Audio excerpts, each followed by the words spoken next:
Good evening Asha di. Good evening. Good evening Sheela ma'am. ಹೌದಾ, ಸರಿ ಬರ್ತೀನಿ ಬಿಡಿ. Good evening ma'am. Good evening. So good nice. Evening Sheela ma'am. Good evening. Hi doctor Asha. Hello ma'am. Hello. अभी पापा कैसे हैं मैम? दीदी पापा ठीक है अभी, पर वही पहले जैसे इतना तो पहले जितना भी अब तो नहीं चल पा रहे। इवन आफ्टर फिजियोथेरेपी अभी भी हैवीनेस है लेग में। ऑपरेशन तो हो ही गया। ऑपरेशन हो गया? वो तो माइंडसेट लेके गए थे ना पापा कि उनको वहीं पे कराना है। वो हम लोग उसको उनको कुछ भी नहीं कर सकते। He was very adamant about that. So अभी physiotherapy is the only answer.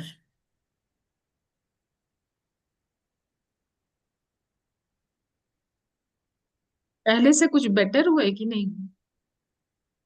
वो तो बहुत वक्त लगेगा, जैसे उन्होंने बताया कि it will take 3 to 6 months। Oh, अभी गाबा पेंटिन पे है।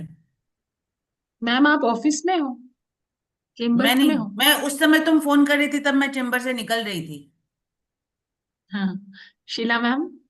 अरे बाप रे, मेरा तो ऐसा हो गया आज। आईएमएस का वेबिनार, आइसोपाप का वेबिनार, फिर राजीव गांधी यूनिवर्सिटी की meeting. I was ma'am getting आप हम लोगों को मैड. ठेल देते, अभी आप तो थोड़ा ये आगे पीछे पार्डन बोलिए. यस. और रीप्लान कर लेते मैम, ज्यादा हेक्टिक हो नहीं गया नहीं, आपके वो लिए। मेरा नहीं था ना, वो आइसोपाप का और आईएमएस का उन्होंने किया है. ये तो हमारा तो 7 है, वो तो 4 to 6 हो गया. Okay okay. That is over. IMS का मैंने भी ज्वाइन किया था, बट मैं सिर्फ जिग्नेश सर का टॉक सुन के फिर मेरे को निकलना पड़ा, पेशेंट आ गया। वो तो वो चलते हम्म. रहता है ना, थोड़ा मुश्किल होता है बीच में। आप कहाँ पर हो अभी? I mean you are Guwahati. Practice. Guwahati madam. So आप लोगों के प्रिपरेशंस अभी देखना पड़ेगा आपको भी. National conference. यस मैम, उसी में लगे हुए हैं अभी। मैं 3 4 दिन से वो पेमेंट गेटवे का चक्कर में लगी हुई हूँ। पैसा बहुत काटते हैं ना जीएसटी। वही सब काम है अभी, और उपाय नहीं है। प्रतीक सर ज्वाइन होंगे मैम? मैंने सुबह ही कॉल किया था सर को, तो सर बोले कि सर ज्वाइन हो जाएंगे। सर कहीं पे भी तो हैं बोल रहे, ट्रैवलिंग कर रहे थे, बट बोले कि मैं आ जाऊंगा।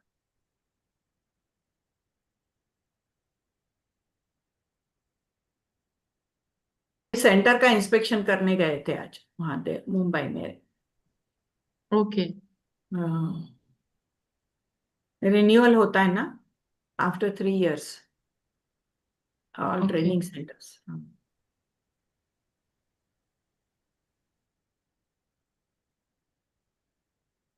कहाँ से गए? मौसम कैसा मैम आपके उधर? हमारे यहाँ तो कल से बारिश हो रही है. बैंगलोर, द ये- moment it crosses 30-32 degree, it will rain. So it's awesome. हम लोग के भी बहुत अच्छा, स्प्रिंग एकदम, बहुत एकदम अच्छा ना. मौसम। हाँ. Night we actually need this was bit unusual. ये टाइम पे यूजुअली नहीं आता है, बट होता है ना वो गुड़ी पड़वा के टाइम पे थोड़ा. अब वो सब आम खराब कर देगा, ये वाली बारिश आम खराब कर देंगे. हमारे यहाँ के आम को तो श्राप लगा हुआ बोलते हैं। एक भी आम अच्छा नहीं रहता, सब आम में पोके रहते हैं असम के। क्यों अच्छा, क्यों? इधर तो ठीक ही आता है दीदी। ना ना, हम लोग का यहाँ का पेड़ का आम वो नहीं होता है, हर आम में पोका लगा रहता है। एक भी अच्छा नहीं निकलता। Good evening local. हेमंगदा। उसने गुड म्यूट इवनिंग. करके रखा। Hmm. Hemangada has join.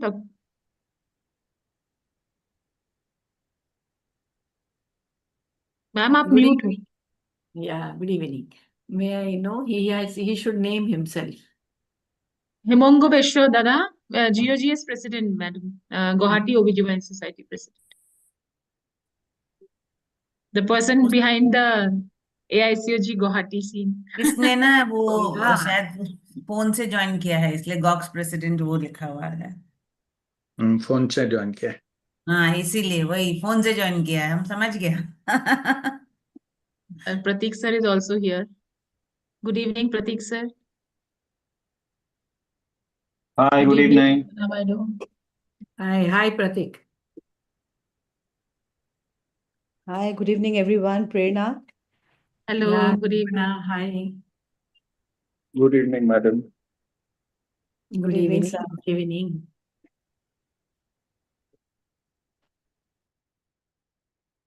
We can start sharp at 6, no, ma'am.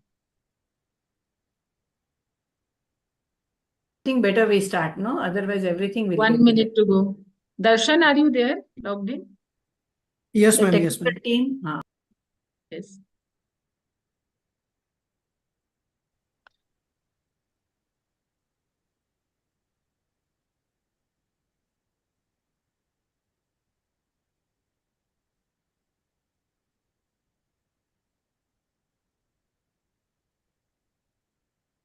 One minute hai abhi, Darshan. Can wait for a minute. Will it be Okay. recorded? Yes, Yes, ma'am. ma'am.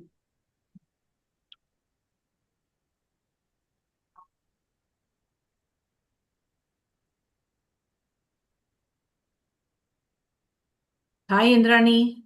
Indrani is here.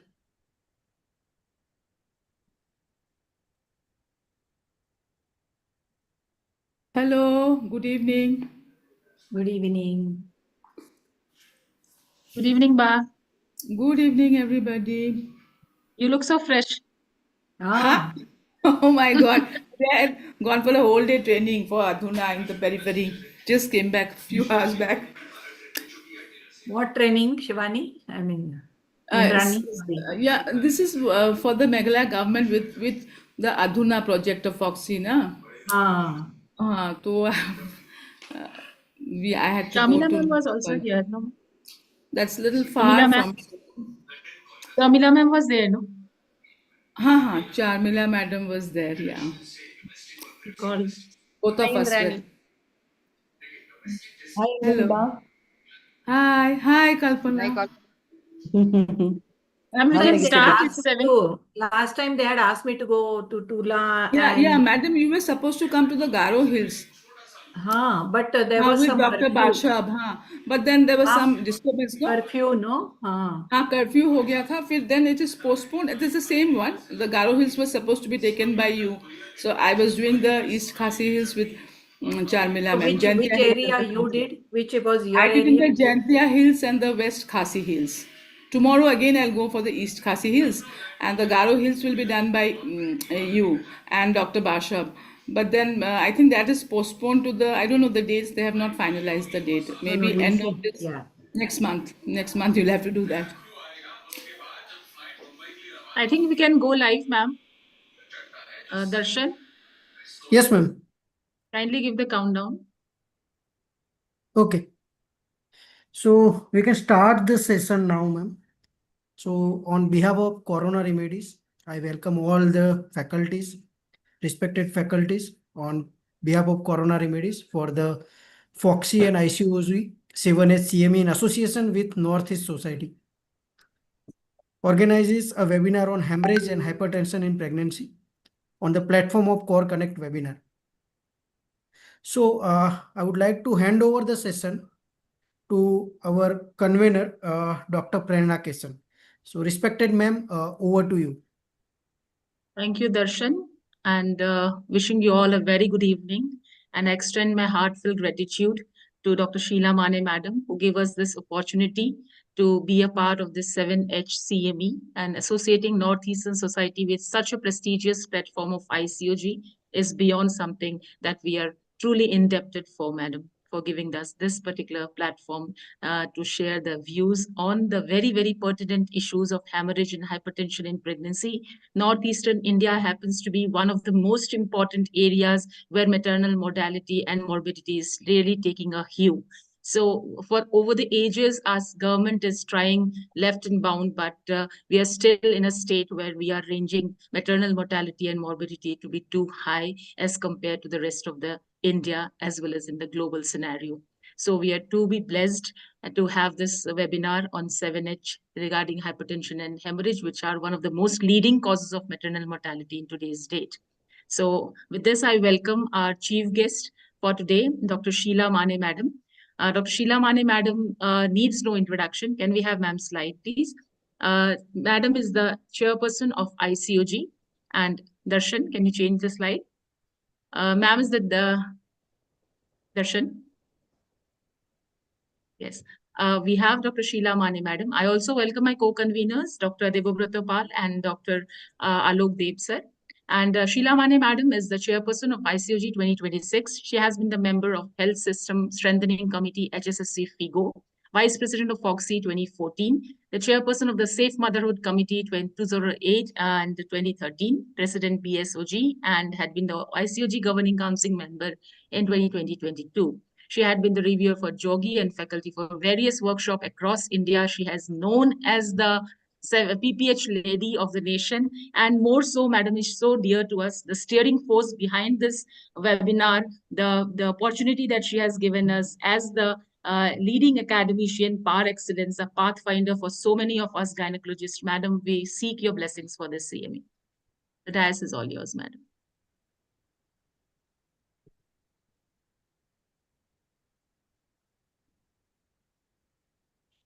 Ma'am, you're muted. Ma'am is muted. Ma'am, you're muted. Kindly unmute yourself. Good evening, everybody. And I'm really happy that all the Northeast societies have joined together. And I thank Dr. Bhaskar Pal, President ICOG, again for giving us the opportunity to go across the country and conduct all these CMEs.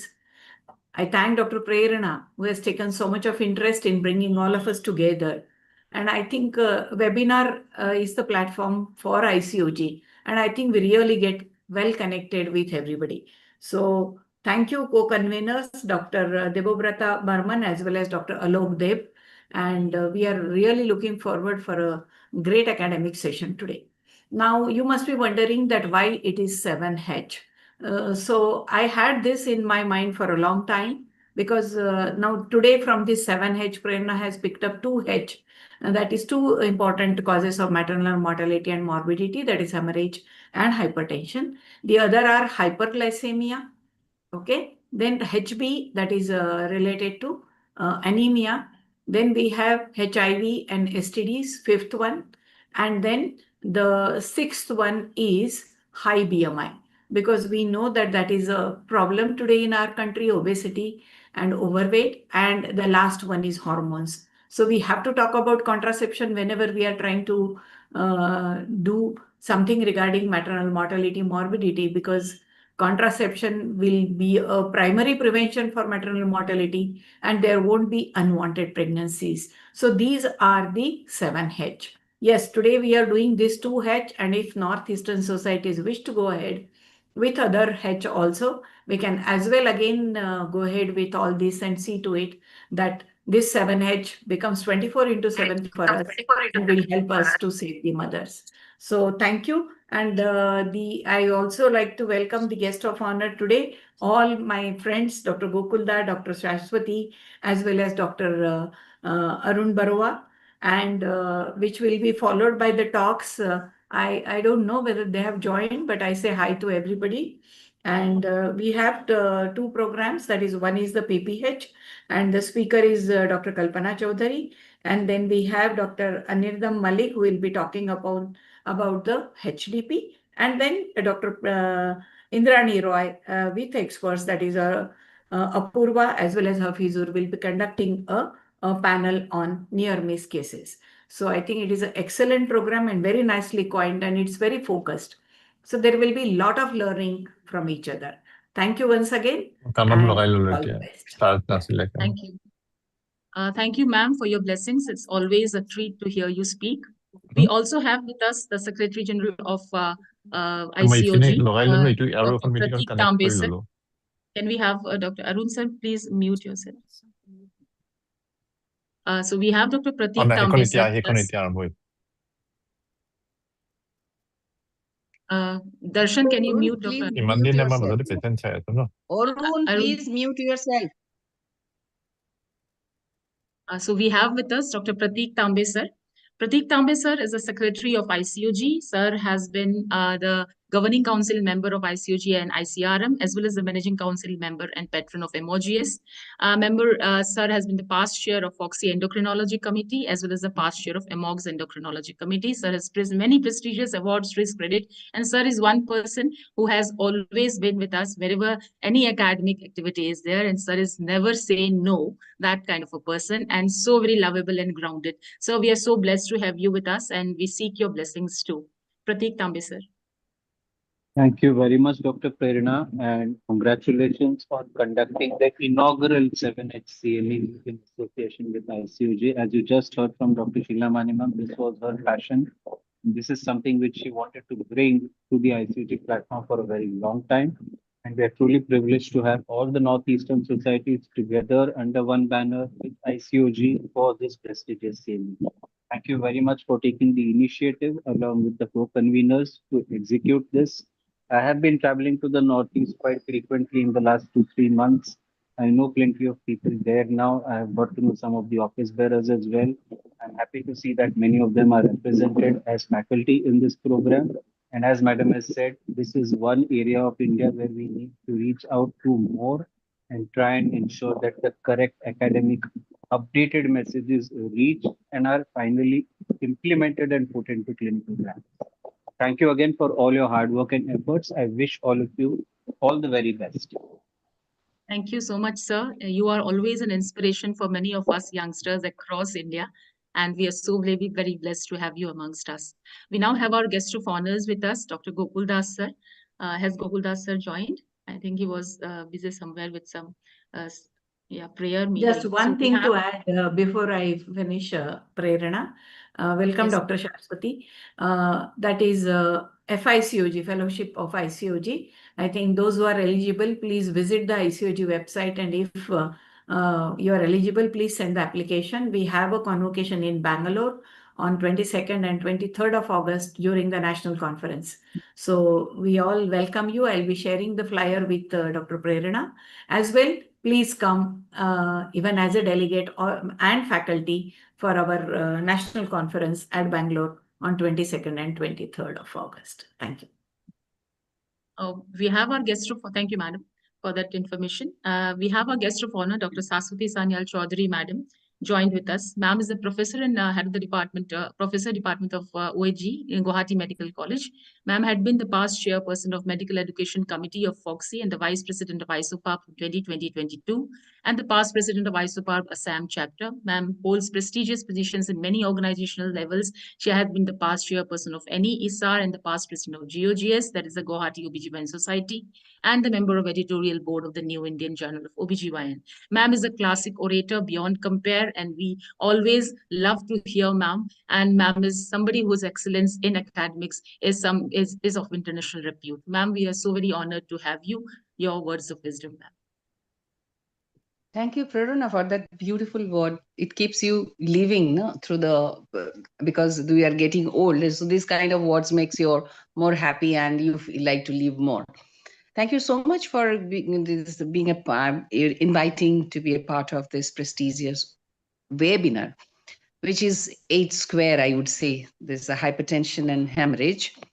And just to inform Sheila that Gates Foundation is working with the government of Assam, that we are doing a program regarding the reduction in the fetal mortality or fetal intrapartum fetal death, as well as we are also working to find out the causes of, how to do the hypertension for the periphery, how to find out who are at risk for hypertension.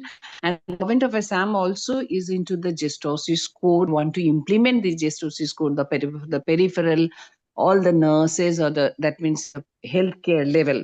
And this has been just when started rolling out very recently. And the Gates Foundation also has given us some CTG machine for the medical colleges and some of the centers to find out the whether for the reduction of infant mortality or fetal perinatal mortality as well.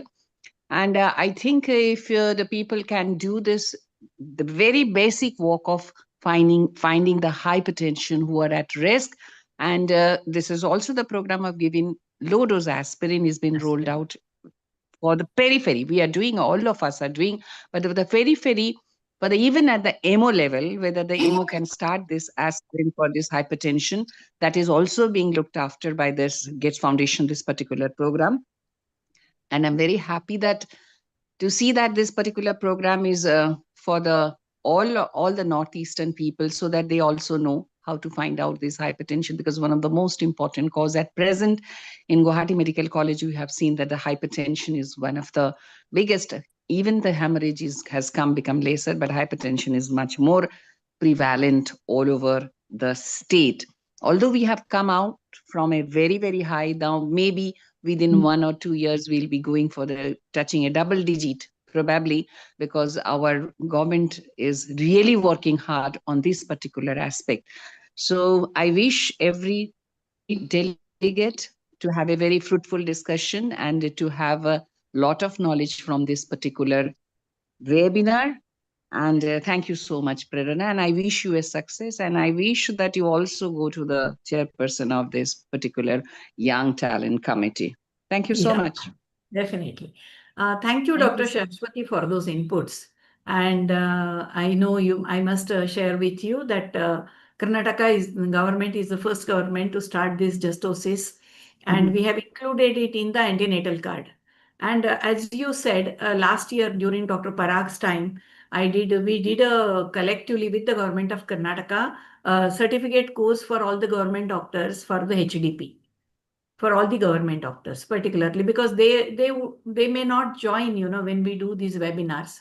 So we thought that particularly it was only for, medical officers, taluka places, gynecologists, as well as district medical college people, all of them, they know. So for the family welfare doctors, we did this and we started justosis core. Yes, we will have to wait and see. So every MO knows now if it is more than 3, they have to start aspirin. And it's very happy to know that it is started in Assam. And I think definitely it will make a impact. So I think when we meet after some time, again, we should be really, we will come to know that how much impact it has made in the states. Like Madhya Pradesh has also started, because I was there in Madhya Pradesh recently. And I was with JD. And I think it will go a long way. So nice to know that. And thank you for working towards it. Thank you. Thank you. Thank you, ma'am. Thank you, ma'am. Ma'am has been always such a guiding force and has always been so encouraging. Thank you so much for being here, ma'am. Now we have a guest of honor, Dr. Arun Madhav Barwa, sir, who needs no introduction. For many, he is sir, but for me, he is my dada. He is maybe he is a godfather for me from the East. He has been bearing the torch of the East for a long-headed period now. And Dr. Arun Madhav Barwa has now shifted to Guwahati at the Apollo Fertility Clinic and has been chairperson of FTMSC Fogsi 1999, 2003, and had numerous awards and publications to his credit. What I want to say from the core of my heart about Dr. Arun Madhav Barwa is that he is always affirmative towards progressive healthcare opportunities with a very apt acumen in the clinical aspect, as well as the most protocolized treatment in the Eastern India. Welcome, sir, for your words of wisdom. Arunda, kindly unmute. Kindly unmute. You Yes. are muted. Yeah. Okay. Yes. Thank you, Prerna. Thank you so much for making those sweet words.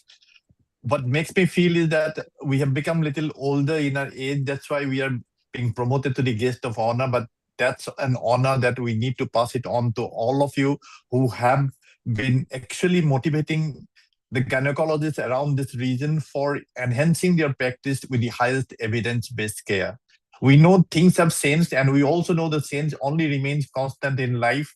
But bringing those evidence into practice is the onus of every one of us, all practicing gynecologists, be it in a medical college, be it in a private practice, or be it even in a periphery, should be aware. And this electronic media has been able to take us along to the ground level. And it's becoming so easy now.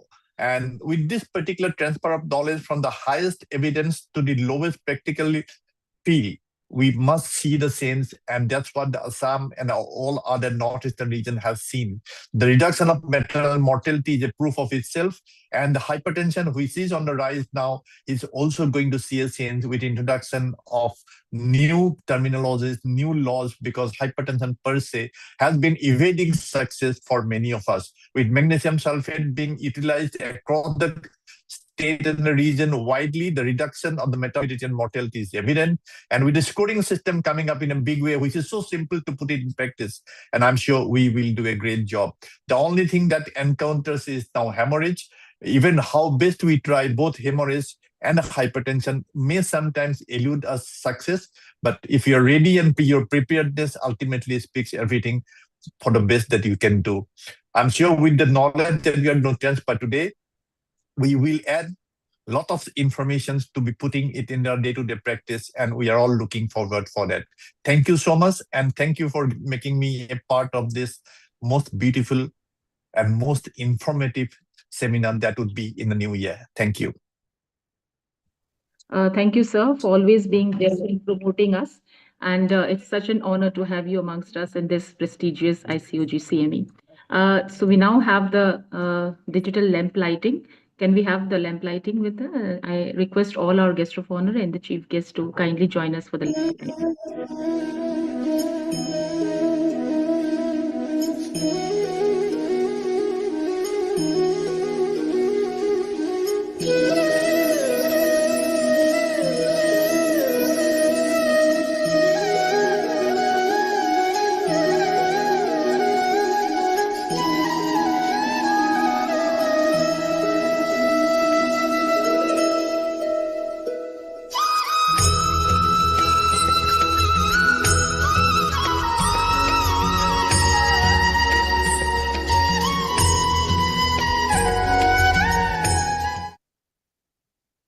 Thank you, Darshan. Thank you, Sheila Mane, madam. Thank you, our guest of honors, and everyone who has joined in the inaugural ceremony.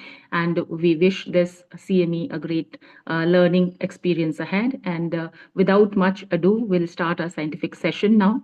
And for the first session, I would like to invite our revered speaker, Dr. Kalpana Chaudhary, madam, to have the dais on PPH, all that we need to know. To chair this session, we have our very beloved Dr. R.N. Devkota sir, Dr. from the President of Sikkim Society, Dr. Bapaditya Som sir, the President of Agartala Society, Dr. Asha Agarwal madam, Secretary GOGS, Guwahati OBGYN Society, and Dr. Paresh Kalita sir.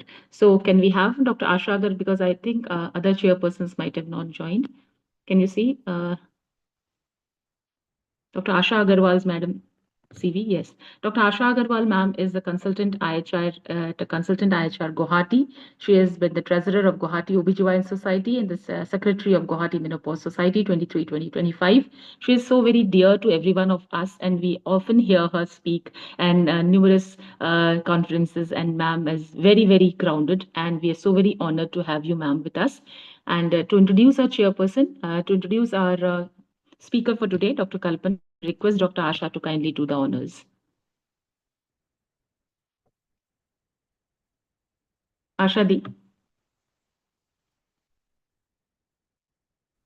Thank you, Prerna, for your kind words.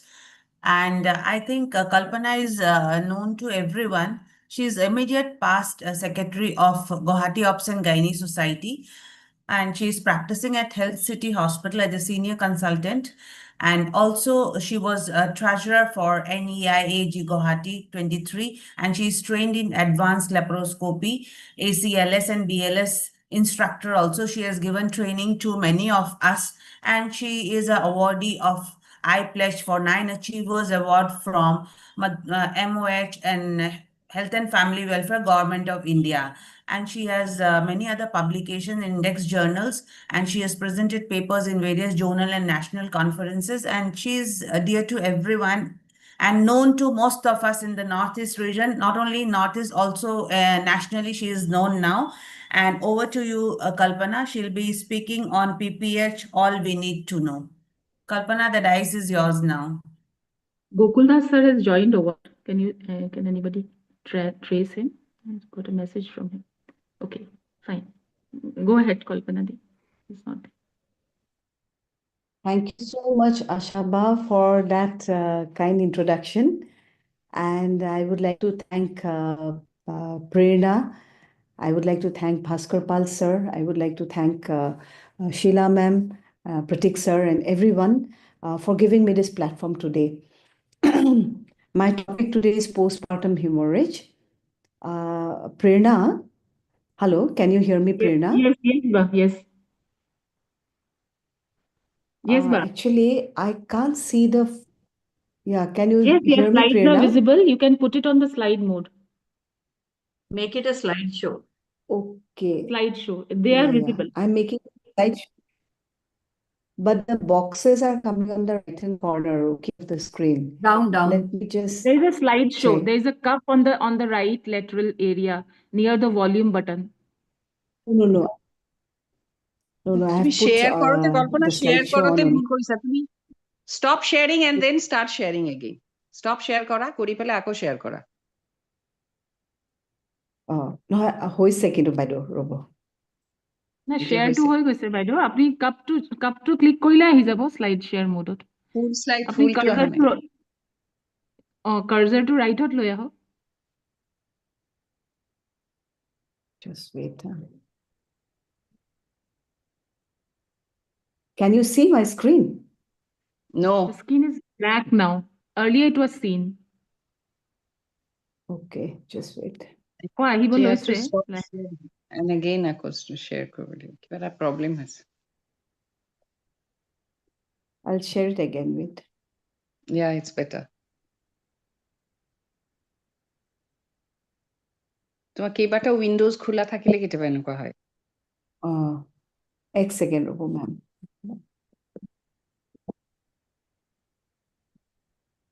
By the time Dr. Can you see? Kalpana ma'am is it's starting the screening. Started screen share is saying it's shown. Just have to put it on the slide mode bar. slide show কৰি দিয়া Slide mode. Right hand side cursor to a box. হেতুত লৈ যাওক এনেকে হলেও হ'ব আমিটো দেখা পাইছো Yes, come. Yes, okay yes, it has come. now it's fine yeah Okay. So let me straight away go to PPH. Now we all know PPH is a major obstetric problem actually. We need not go in details about the definition of PPH. We all know about the causes of PPH. And but what this green color bar is coming in your screen also. One green color bar is coming. No, ours is fine. You can just go ahead. Not in আমাৰটো book. ধুনীয়াকে আছে একো problem নাই একো নাই হোৱা ন? So আপনার screen PPH, yeah, we all know that PPH complicates around 1 to 10% of all births, and 25% of all maternal deaths are hemorrhage related, particularly in the peripheries.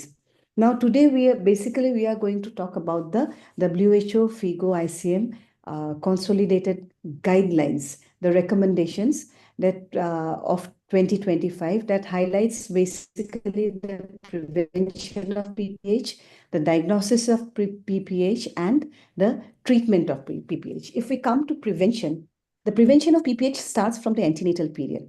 So full blood count testing is a must. We need to check the CBC. We need to do the hemoglobin percent in all the cases during the antenatal period. If CBC cannot be done, then at least the hemoglobin percentage has to be done. Number 2, iron folic acid supplementation is a must.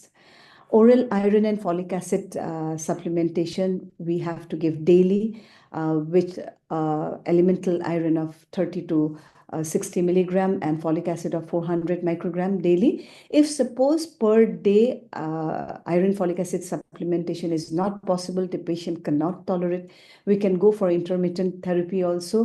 And someone who needs a rapid increase in the iron, rapid correction of the iron status, or someone who like cannot tolerate oral iron and folic acid, we can also give injectable iron preparations.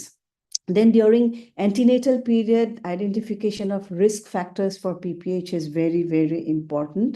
We all know what are the risk factors, and so that we can increase our preparedness. Next, during labor, during labor means during the second stage of labor, we can reduce perineal trauma and we can facilitate spontaneous birth. Now, by certain measures. Now, what are those measures? We can give perineal guard, we can give warm compress, we can even give massage. So these are the recommendations during the second stage of labor. Control cord traction we can give during vaginal delivery. And but then we need to remember that a trained birth attendant must be available for control cord traction. So during the second stage of labor, if we follow these small criteria, then at least we can check PPH to some extent. Now, what else we can do during the third stage of labor to prevent PPH? The use of a quality assured uterotonic is very, very important. Now, what we practice usually is 10 units of oxytocin IM, right, during the delivery of the baby, during the delivery of the anterior shoulder of the baby. Now, in certain cases, we can also give, what the recommendation says is, if the patient is already having an IV cannula, especially during normal delivery, we can also give diluted IV oxytocin and over 1 to 2 minutes. But IM oxytocin is always preferred. Now, if suppose we don't have, suppose some facilities don't have proper cold chain mechanism, then we can also go for heat stable carbetocin, 100 microgram, we can give IM or IV. But for oxytocin, we need to remember that cold chain has to be maintained. We can even go for misoprostol tablet, 400 microgram or 600 microgram orally, where skilled health personnel are not present. In fact, recommendation says that we can, in the periphery, where the skilled attendants are not available, the oral misoprostol tablets can be distributed during the antenatal period too. Now, what is not recommended for prevention of PPH is fixed dose combination. Fixed dose combination is the oxytocin and ergometrin combination, which we can give only during the treatment of PPH. Injectable prostaglandins like carboprost or salprostone are contraindicated for prevention of PPH. Even sustained uterine massage or tranexamic acid are not advisable for prevention of PPH.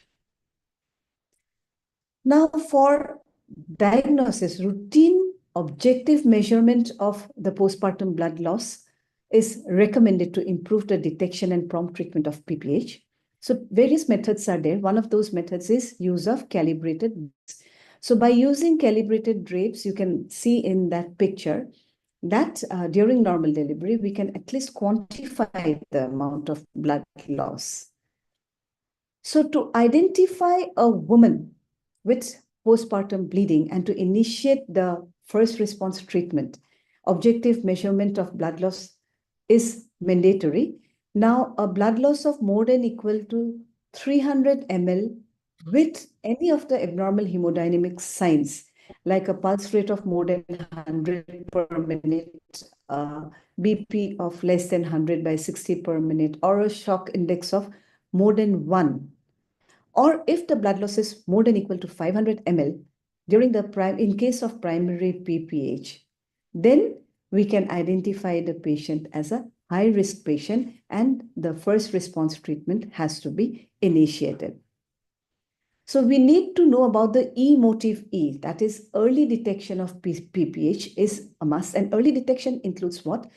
The quantitative assessment of the blood loss and postpartum abdominal uterine tonus assessment for early identification of the uterine atony is recommended for all women. Means when a patient is, like, we know that we have quantified the blood loss, and then we need to assess the tonicity of the uterus at the earliest. And then we need to find out what is the cause of the PPH. Now, coming to the PPH care bundles. For the treatment of PPH, we need to follow the 2 PPH care bundles. It will help us to improve adherence to the guidelines too.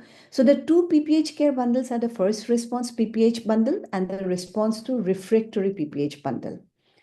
Now, when we talk about the first response, we need to remember motive, M-O-T-I-V.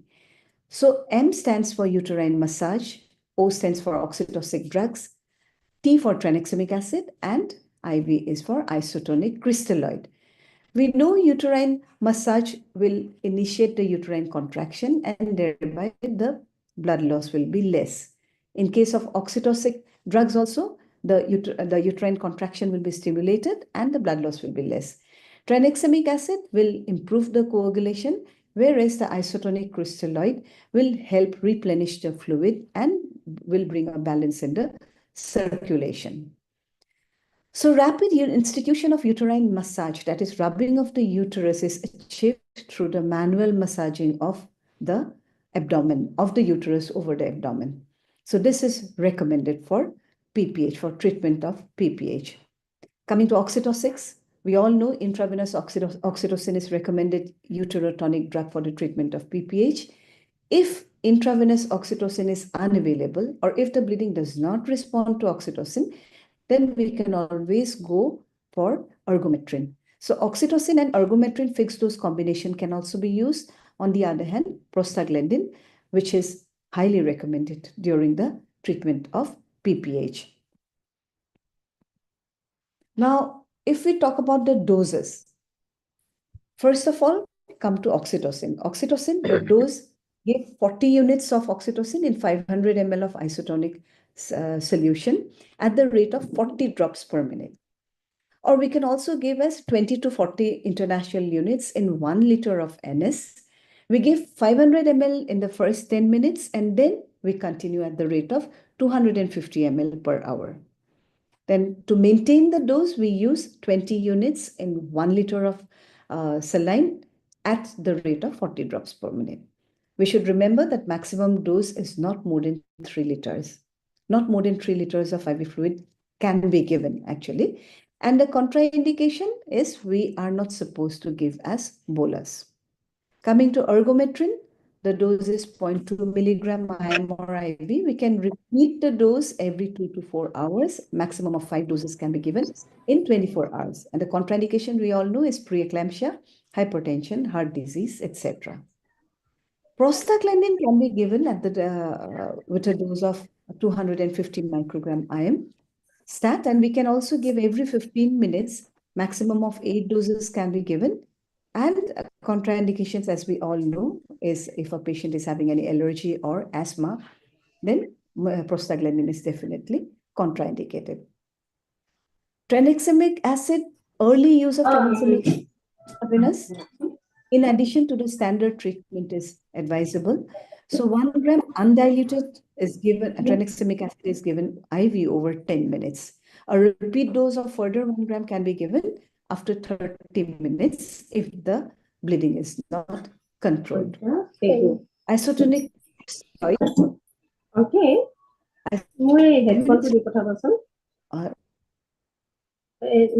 Administration of a bolus of 500 isotonic steroids.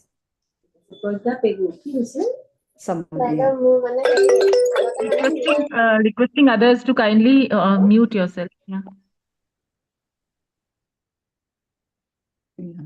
So we need to first give a bolus of 500 ml of isotonic crystalloids. Then we need to assess the fluid responsiveness and then go for further infusion. And early recourse to blood and blood products is definitely advisable because excess of fluids can cause dilutional coagulopathy. Now, after going to the first bundle, we need to examine and then escalate.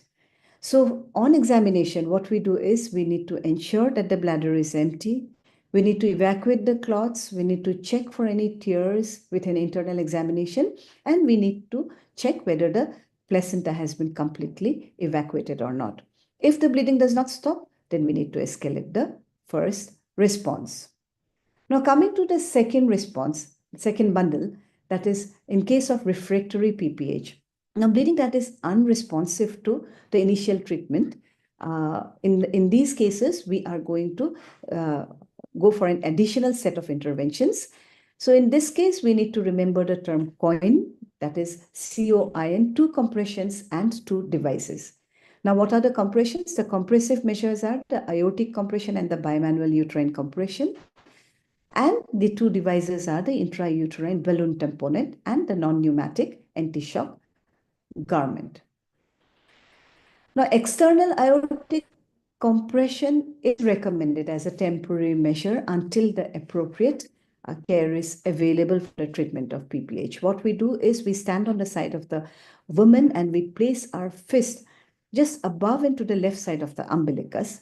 We need to check the femoral pulse and we need to apply a pressure with the elbow straight, and the hand has to be extended. So continue the pressure until help arrives. Then if we talk about the bimanual compression is also recommended as a temporary measure until appropriate treatment measures is available. And it's basically due to atonic PPH. So wearing a sterile gloves, preferably the glove should be till the elbow length. And one hand is placed on the fundus, the other hand is placed anterior to the cervix. So after placing the hand in the anterior part of the cervix, the other hand is placed behind the uterus and we need to continue the compression. Now, there are various recommendations regarding the uterine balloon tamponade. WHO FIGO-ICM guidelines recommend treatment of PPH due to uterine atony with uterine balloon tamponade. But the following conditions has to be met. One is the access to surgical intervention should be available. Access to blood products should be available. All the first-line treatment protocols should be complete. Other causes of primary PPH should be excluded. And the procedure has to be performed by some skilled personnel who are trained in the management of PPH. Maternal condition has to be regularly monitored and prompt identification of any signs of deterioration should be made. So in setting these preconditions, the emphasis was on minimizing the harm to women. The harm to women might be caused if there is a failure or if there is a delay in implementing other temporary or more invasive PPH treatment. If we select the patient incorrectly, or if there is poor monitoring, or if there are lack of the components of quality PPH care, then we might harm the woman more rather than benefiting the woman by using uterine balloon tamponade. Now, FIGO recommends uterine balloon tamponade in context of refractory PPH as it has proven to be an effective non-surgical technique, so that when employed rapidly by a properly trained person as the only prerequisite for its use, it can potentially improve the survival of the woman with PPH. Now, Fogsi EEBR 2025 recommendations are that it recommends UBT in cases of refractory PPH due to atony. It should be employed, but they have mentioned that it should be employed early, that is before the advanced stage of shock. The procedure should be performed by a competent healthcare provider, trained and skilled in the management of PPH. And other causes, as usual, of PPH should be reasonably excluded. Maternal condition should be monitored regularly and adequately. A positive tamponade test, as we all know, indicates that the laparotomy is not required, whereas a negative test is an indication to proceed to the next step of intervention. So when do we go for uterine balloon tamponade? Is always we need to remember that before the onset of advanced shock. Okay, so PPH which is not responding to the first line cause, PPH which is not responding to the first line cause of direct treatment and progressing to major, means PPH which is not responding to primary treatment, or which is progressing to severe bleeding, to severe PPH, or the maternal condition is worsening with an obstetric shock index of more than 1, or the heart rate is exceeding the systolic BP. In those cases, Fogsi EEBR 2025 recommends UBT, that is uterine balloon tamponade, and uterine atony not responding to the second line uterotonic agents. Again, there are some commercially available balloon tamponades like Bakri balloon, like BT Cat by EBB, ESM UBT, Ilavi UBT, Zukovsky, etc. And there are some devices that are assembled at the point of care. And these devices are like condom balloon tamponade or glove balloon tamponade, which are more used in the periphery. So FIGO quotes the success rates of condom uterine balloon tamponade devices appears to be comparable to those of commercial device. That means like we can definitely go for condom tamponades also, like they are at par when compared. Non-pneumatic anti-shock garments are recommended as a temporary measure until appropriate care is available for the treatment. Usually, these NASG garments are used while transporting a patient from the periphery to a referral unit. There is another conservative method, that is a selective arterial embolization, UAE, uterine artery embolization, can be considered in a woman having refractory PPH, but the patient has to be hemodynamically stable, and the resources has to be available in the setup. And we have to remember that in case of brisk ongoing bleeding, UAA is not at all recommended. Uterine packing, if we talk about with plain gauze or gauze impregnated with hemostatic agents, is not at all recommended for postpartum hemorrhage. Now, WHO FIGO ICM consolidated guidelines also recommends formal protocols for referral. So to ensure continuity of care, referral protocols should be followed. And these protocols usually include the proper documentation, proper handing over, proper clinical information, the treatment provided, and any complications encountered should be intimated. So if the patient does not respond to any of the conservative methods, we do have the surgical management for PPH. So just to mention the names, the surgical managements that those are recommended are bilateral uterine artery ligation. We can also go for bilateral utero-ovarian anastomosis ligation.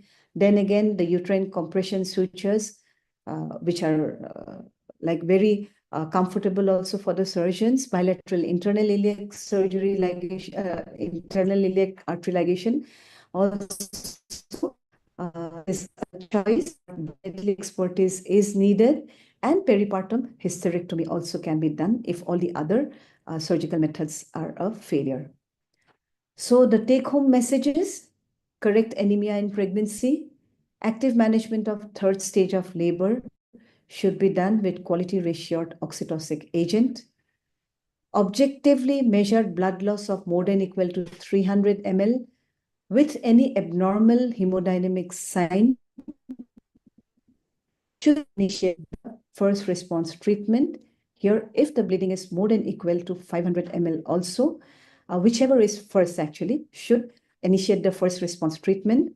PPH care bundles, the two PPH care bundles, one is the first response bundle, E-motive E, and the other is the refractory PPH care bundle, where two compressions and two devices are included, are recommended. Then surgical management of postpartum hemorrhage are also recommended, which includes compression sutures, devascularization, and obstetric hysterectomy. So my references, and thank you so much for your patient hearing. Thank you, Kalpana, for your very...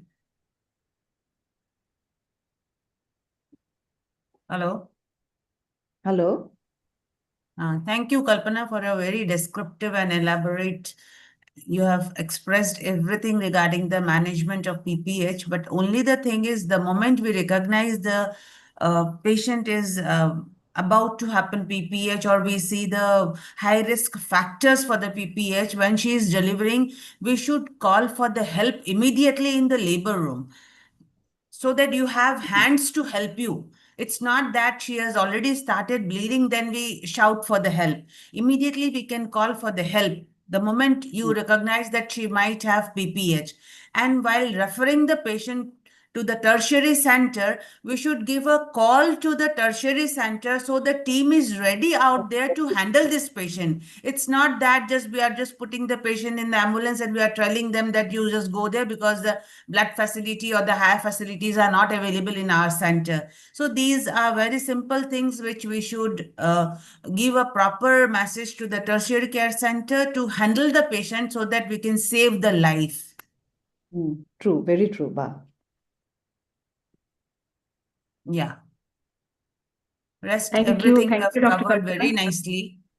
Yeah. Another thing Thank is you, Kalpana. Yes, please.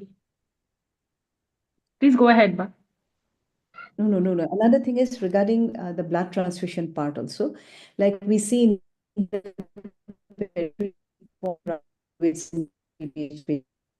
so instead of fluids, we need to reassess the patient, and if needed, we need to give blood transfusion first, actually. Otherwise, it will cause unnecessary fluid overload to the patient. So what we see in the periphery, most of the periphery centers, they used to rush fluid. As soon as PPH is there, they'll give oxytocin, but they rush fluid a lot, which needs to be Thank you, Ba. avoided. Thank you, Dr. Asha, madam, and thank you, Kalpana Ba, for such a insightful session. And we move on to our next session. But prior to that, we have very revered Dr. Gokul Chandra Das sir, our guest of honor for today, who got a technical glitch and so delayed in logging in. We have Dr. Gokul Chandra Das sir, who is one of the most revered members and the past vice president of Fogsi from the East. Sir was a professor and HOD of Guwahati Medical College in 2012 and 15, founder, professor, and head of the department of the TRIMS, Naharlagun, Arunachal Pradesh, 2018-20, and has been a member of Executive Council ICOG of 2014, and the vice president of Fogsi 2014, and organizing chairperson of AICOG Guwahati 2010, and the president of any Northeastern OBGYN societies. Sir has many prestigious awards and credentials whenever it's related to any organizational platform. And sir, we are so very blessed to have you amongst us. We seek your blessings, sir. Gokul Chas, sir. Good evening. Sir, are you there? Okay. Good evening. Nice to interact with you. What is important is we have not, Fogsi and ICOG have not given up the topics which are still relevant, and maternal mortality is still relevant. The Fogsi and ICOG devised ways we have acted from 2008 to fight this menace. And we had many seminars, symposiums, and then the government of Assam and India have started the programs of BMOC, EMOC. So I'm very happy to see the next generation coming up with such important scientific programs, because we have to think about reducing the maternal mortality due to hemorrhage and toxemia. So wish you all the best. Best wishes to all of you. I listened to the first lecture. That's a good one. Very nice, very well elaborated, and very happy to see it. Like I remembering my days as a teacher when I used to teach the EMOC, BMOC and students about this. Right. Thank you very much. Once again, I wish you all the best. And thank you so much. Thank you, sir. Thank you, sir, for all your blessings. It's always an honor to have you around. And we now move on to the second session on hypertensive disorders in pregnancy. And that will be a talk on the preventable cause of maternal mortality and morbidity that has to be revisited. Every here and then, we hear patients dying of preeclampsia and eclampsia, and as well as DIC. So we need to have a thorough knowledge on how this particular death can be prevented. And to have this particular honors, we have our speaker, Dr. Arindam Malik, sir. And we have our chairpersons, very revered Dr. Hemango Veshoda, Dr. Utpal Das sir, Dr. Amal Fukan, and Dr. Nilutparna Saikia madam. Dr. Hemango Beshra sir is the consultant gynecologist from Guwahati and the honorary joint secretary of IMA CGP National Headquarters 24-26, as well as the honorary secretary of the Northeastern OBGYN Societies. That's a very, very prestigious and a very, very responsible position to hold. He is organizing secretary of the NeoxCon 2024 of Guwahati and the CWC member of IMA, as well as various organizational positions in national and international platforms. We are so very honored to have you, Hemangoda, with us. We also have as a chairperson, Dr. Nilutparna Saikia madam and Dr. Utpal Das sir. Dr. Utpal Das is the president of Tejpur OBGYN Society. We are so very honored, sir, to have such a senior member with us today to revere this session. And we have Dr. Nilutparna Saikia, madam, who is a senior consultant and a DNB teacher at Nazareth Hospital, Shillong, Meghalaya, and has been the chairperson of Scientific Committee East Zone Yuva Fogsi 2019. What a conference that was. And she has many awards and credentials to her feathers, and ma'am has special interest on high-risk obstetrics and laparoscopy. So who better than you, ma'am, for this particular session on HDP? I request our chairperson, Dr. Hemangoda, to kindly introduce Dr. Arindam Malik. Hemangoda, Good are you evening. there? Can I have the slide? Yes. His CV. Darshan, can you play slide of Arindam? Dr. Arindam Malik is the secretary of the Agartala OBG Society. Can you please place the CV? Thank you, sir. Yes, I have shared the CV. He is also the, I think, organizing secretary of the next NeoxCon in Agartala. So we are all planning to go to Agartala. Can you share the CV? Hello. Yes, ma'am. My slides are visible. Arindam, you have to stop sharing, then only he can share. Yes, ma'am. Yes, ma'am. Yes. Darshan, you can share off now.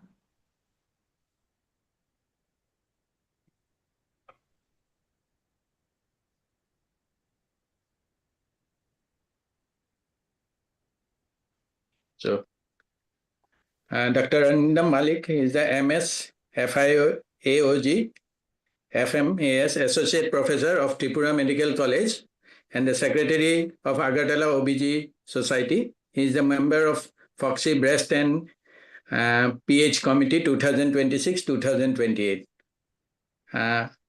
Dr. Malik, you can start your presentation. Thank you, sir. Thank you very much.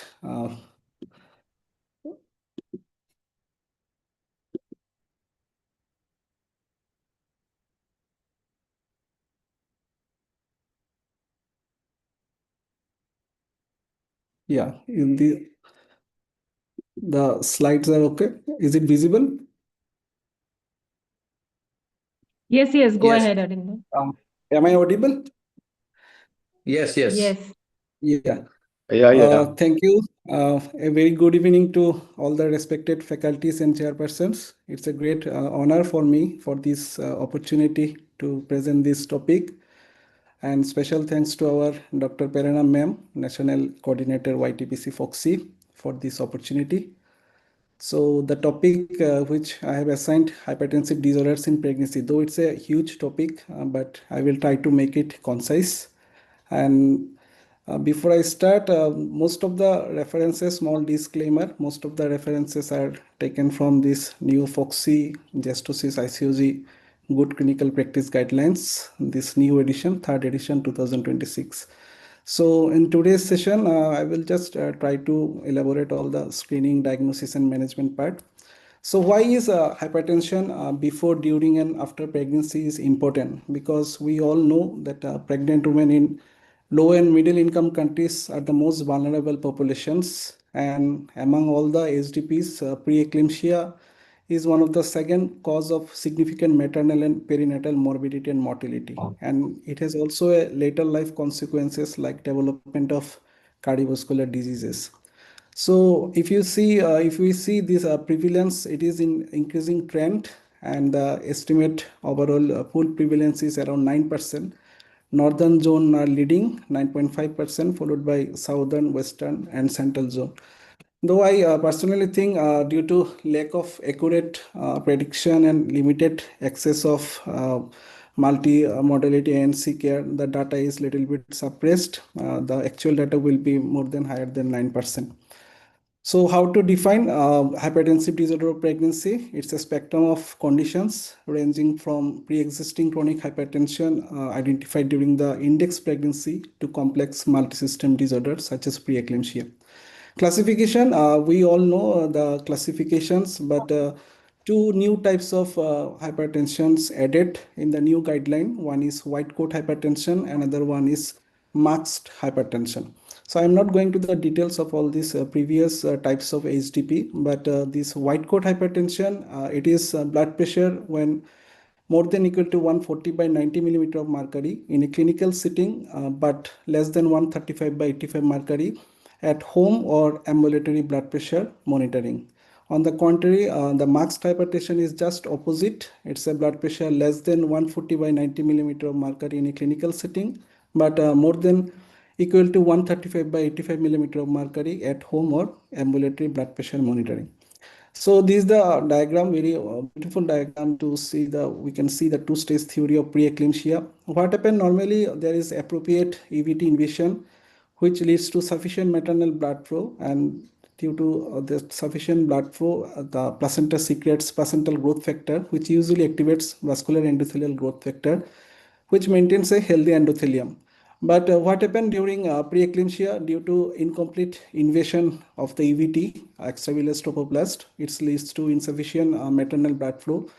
And then placenta secretes soluble FMS like tyrosine kinase, which usually block the vascular endothelial growth factor. So it's damage the endometrium and resulting in some systemic endothelial dysfunction. So classification, these are a little bit same without based on either severity or either onset of disease, preeclampsia without severe features or preeclampsia with severe features. So either BP 160 by 100 more than equal to millimeter of mercury with or without premonitory symptoms or abnormal lab parameters, or blood pressure more than equal to 140 by 90 millimeter of mercury with premonitory symptoms or abnormal laboratory parameters. And depending on onset of disease, early onset, which is usually less than 34 weeks of gestation, and it is more severe because there is more chances of maternal and fetal consequences like IUGR, preterm delivery. And late onset, it is more than 34 weeks, which is little bit less severe. So it's a early identification of maternal danger signs and alerts are very much important. We should be always very much careful when we are dealing with a patient of HDP. Because these are the primary alert sign and the basic symptoms like swelling of our feet, headache, vomiting, breathlessness, signs like hypertension, proteinuria, brisk tendon reflex, and some biochemical and biophysical alerts like saturation less than 95%, serum create more than equal to 1 milligram per deciliter, or platelet less than 1.5 lakhs per millimeter cube. So we have to be always vigilant whenever we are dealing with a patient of HDP and to look after all these maternal alerts. So here we can see that how the preeclampsia has a multi-system effect. It may affect brain like hypertensive encephalopathy, hemorrhage, pulmonary edema. It can affect liver function test, by altering liver function test, subcapsular hemorrhage, HELP syndrome. And it has also some effect on heart by reducing plasma volume, central venous pressure, and it also has effect like IUGR, preterm delivery, and abductio placenta. So it has a multi-system damaging capacity of this preeclampsia. So it's a very important to diagnose as early as possible so that we can prevent this developing of all the complications during antenatal period. So screening and diagnosis is one of the most important method, and screening should be universal, and it should be done. Start in any setting by simply correct measurement of blood pressure and clinical signs and symptoms. So there are two stages of screening. First stage is gestosis score, HDV gestosis score, and second stage is multimodal screening. So this screening should be done at the first visit and repeated at every antenatal visit, and until 32 weeks of gestation, we have to continue this screening. So universal screening is recommended, and it is very much essential to be integrated into our routine practice. So this is the new HDV gestosis score. So this score is basically involves the assessment of existing and emerging risk factors using some objective checklist. It's a dynamic scoring system. So risk is quantified 1, 2, or 3. So it is very much feasible in the Indian setup, and based on history and mean arterial pressure, it is easily one can assess the scoring system. As one of our chief guest already told that in every periphery or anyone can just simply taking the history can evaluate the scoring system, and most of the most important thing is very much cost effective. So total score more than equal to 3 is at risk. So this is the first stage of screening by simply doing SDB just to see score. Next one is multimodal screening. It should be performed between 11 to 14 weeks. As we all know, routinely we are doing NTNB scan. So during NTNB scan, we can do this type of screening. There are 4 factors in this screening. One is maternal characteristics, mean arterial pressure, uterine artery Doppler mean pulsatility index, and serum placental growth factor. So this screening has good predictive value for early onset of preeclampsia, around 85%. Detection rate is around 95%, and false positive rate is around 10%. But the predictive value is little bit less in a case of late onset preeclampsia. So this is the cutoff for 11 to 13 weeks. The transabdominal cutoff is 2.35 and transvaginal cutoff is 3.5 at 95th percentile. So the question comes, should we go for mean uterine artery PI or multiple of median uterine artery PI? So recent studies basically preferred MOM. So because it has standardization across patients and knows the value at different gestational ages, it has consistent risk calculation and better prediction. So better we can go for MOM uterine artery PI, and the cutoff is normal around 1.0 mom, and borderline is 1.3 to 1.4, and high risk if it is more than equal to 1.5 mom. Some biomarkers which are now available like serum placental growth factor and SFLT1, and some ongoing biomarkers on the research line, serum HSCRP, plasma soluble endocrine and VEGF levels, and maternal plasma cell-free fetal RNA. So the biomarkers, these are the recommended cutoffs for the triage PLGF test or point of care PLGF test as per Fetal Medicine Foundation. So if it is 12 picogram per ml, less than 12 picogram per ml, so it is classified as test positive and highly abnormal. 12 to 99, it's abnormal, and if it is 100 milligram or more than 100 milligram, then it is classified as negative and it is normal. And interpretation is unlikely to progress to birth within 14 days. And this is the Alexis immunoassay, SFLT1 PLGF ratio.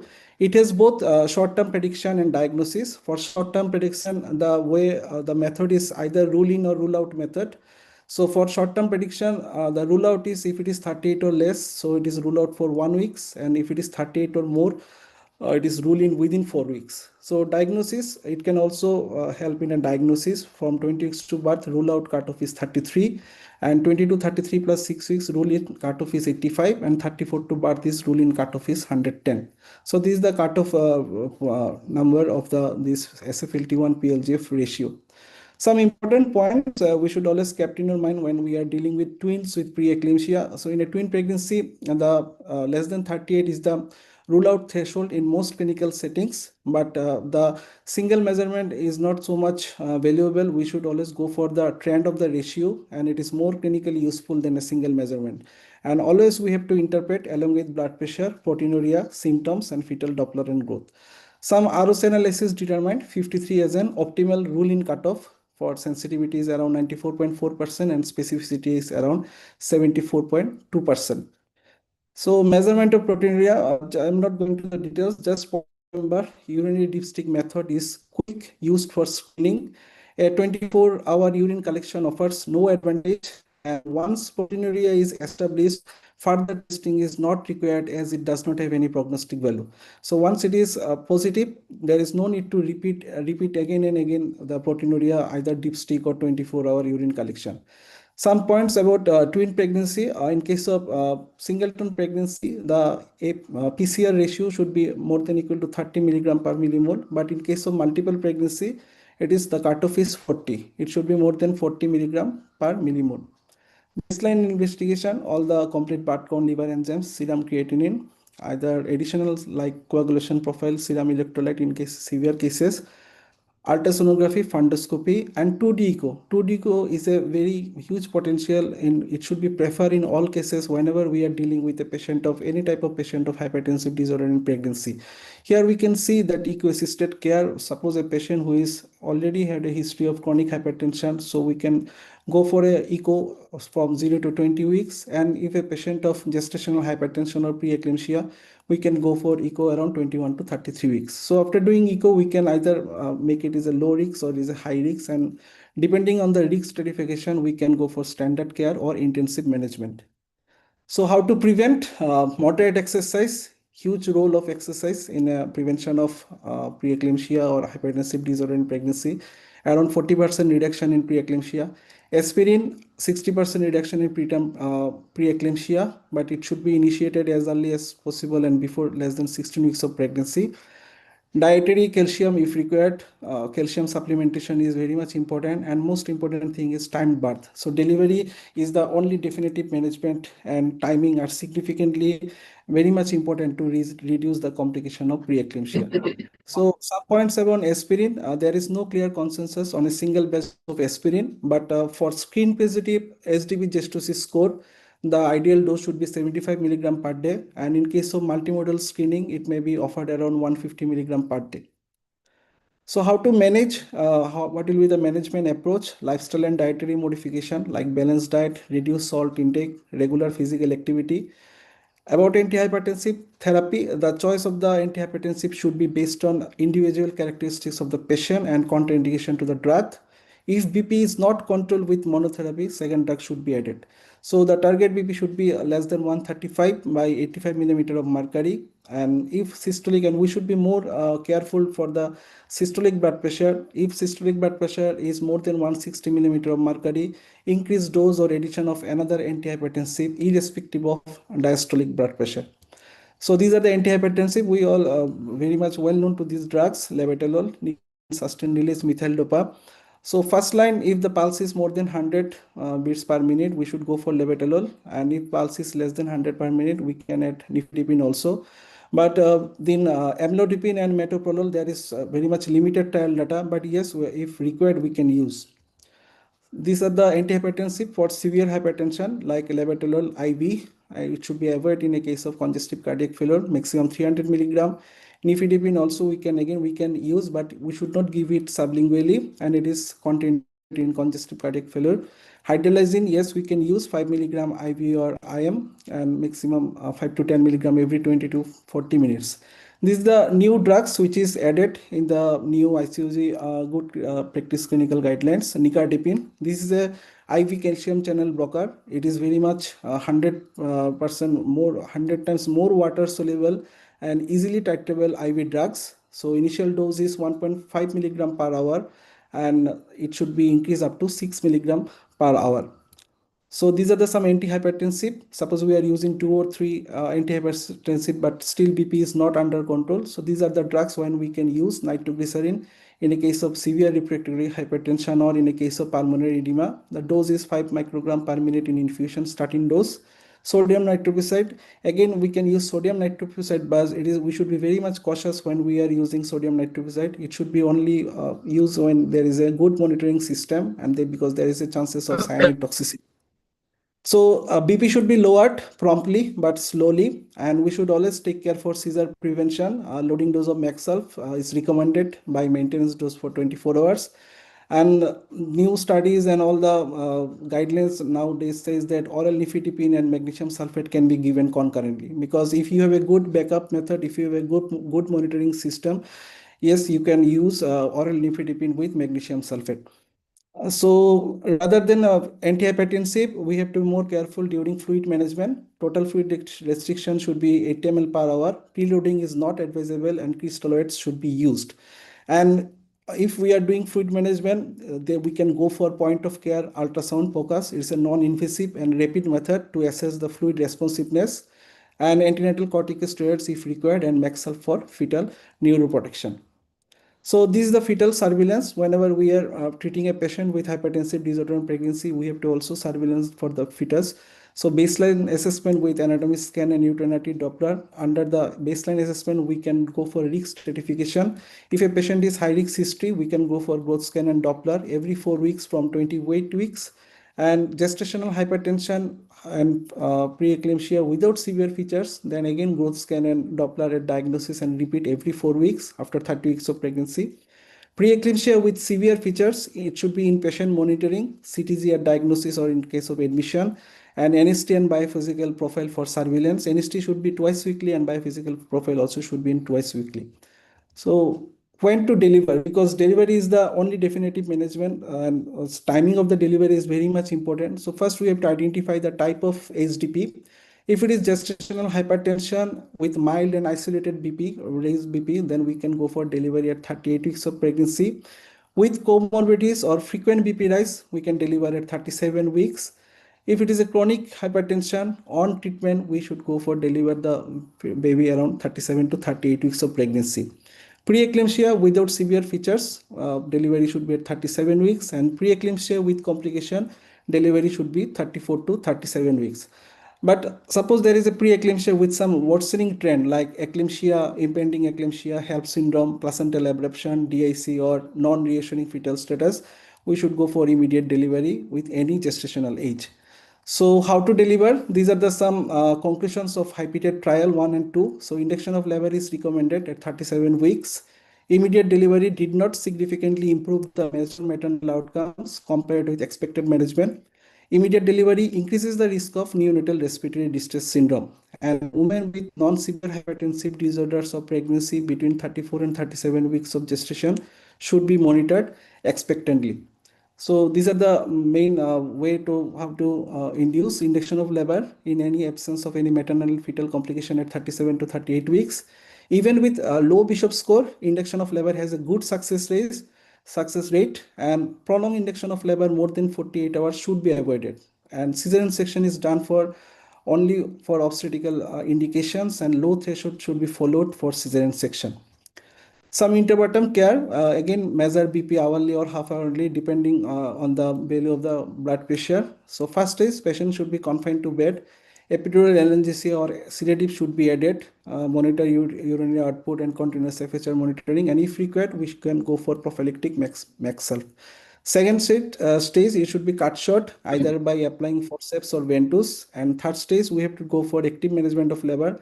Be vigilant about blood loss, and most important, we should again monitor BP because there is a high chances of sudden hypotension. So we should be very much careful when we are dealing a patient in interpartum. So something about postpartum hypertension, though we all are so much cautious about antenatal period, but most of the time we are not sometimes overlooks this postpartum hypertension because any reason. But it should be very much important to manage postpartum hypertension. So monitor of the blood pressure should be done 4 times per day. And by monitoring either maybe a chronic or previous known patient of gestational hypertension or preeclampsia, then we should go for lab test. Again, we have to repeat the lab test around 48 to 78 hours. If the patient is stable and improving, we can continue BP monitoring and discharge planning. But if it is not improving, it should be managed as a case of again preeclampsia or HELP or FLP pathway. And suppose there is a new postpartum hypertension, there is no history of previous hypertension. So again, we have to screen for preeclampsia symptoms like severe headache. And if symptoms is present, we should treat this patient as a patient of preeclampsia. But if no symptoms is there, give analgesia if needed and continue PP monitoring. So these are the escalation binders, more than equal to 160 by 100 millimeter of mercury. Patient should be taken care by high dependency care, and close monitoring is very much required. If it is sustained more than equal to 150 by 100, start or increase antihypertensives. And if it is sustained more than 140 by 90 millimeter of mercury, consider starting antihypertensive to avoid delay discharge or readmission. So drug of choice are alpha and beta blockers, calcium channel blockers. Methyl dopa should not be used in postpartum period. And if patient has significant volume overload, a short course of oral furosemide or hydrothiazide can be given, and consider thromboprophylaxis. So these are the discharge bundle when you have of HDP. So first, validated home BP cuff plus logging plan, clear written precautions, red flag symptoms should be well described to the patient and follow up within 24 to 48 hours, either by telemedicine or in person. So HDP has long-term purposes. It is most of the time it is seen that early onset of preeclampsia has higher burden of CVD, and severe preeclampsia in more than one pregnancy has greater risk of premature CVD. And any HDP has a 2 to 3-fold of increased risk of type 2 diabetes in later in life, and it has also increased risk of metabolic syndrome. So we have to always go targeted intervention in case of HDP by longer breastfeeding duration, at least 150 minutes of moderate intensity exercise. Counseling is very much important.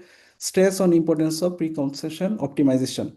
So these are some points: preconception counseling by risk stratification and preconception assessment, medication review and optimization, other medication consideration, and if patient is already a case of known case of chronic hypertension, so blood pressure should be optimized and it should be less than 135 by 85 millimeter of mercury, and it should be achieved before conception. So in conclusion, key takeaway: early screening save lives, regular ANC monitoring is essential, use biomarkers and Doppler when available, timely management prevents complications, delivery is the definitive treatment, and postpartum follow-up is also important.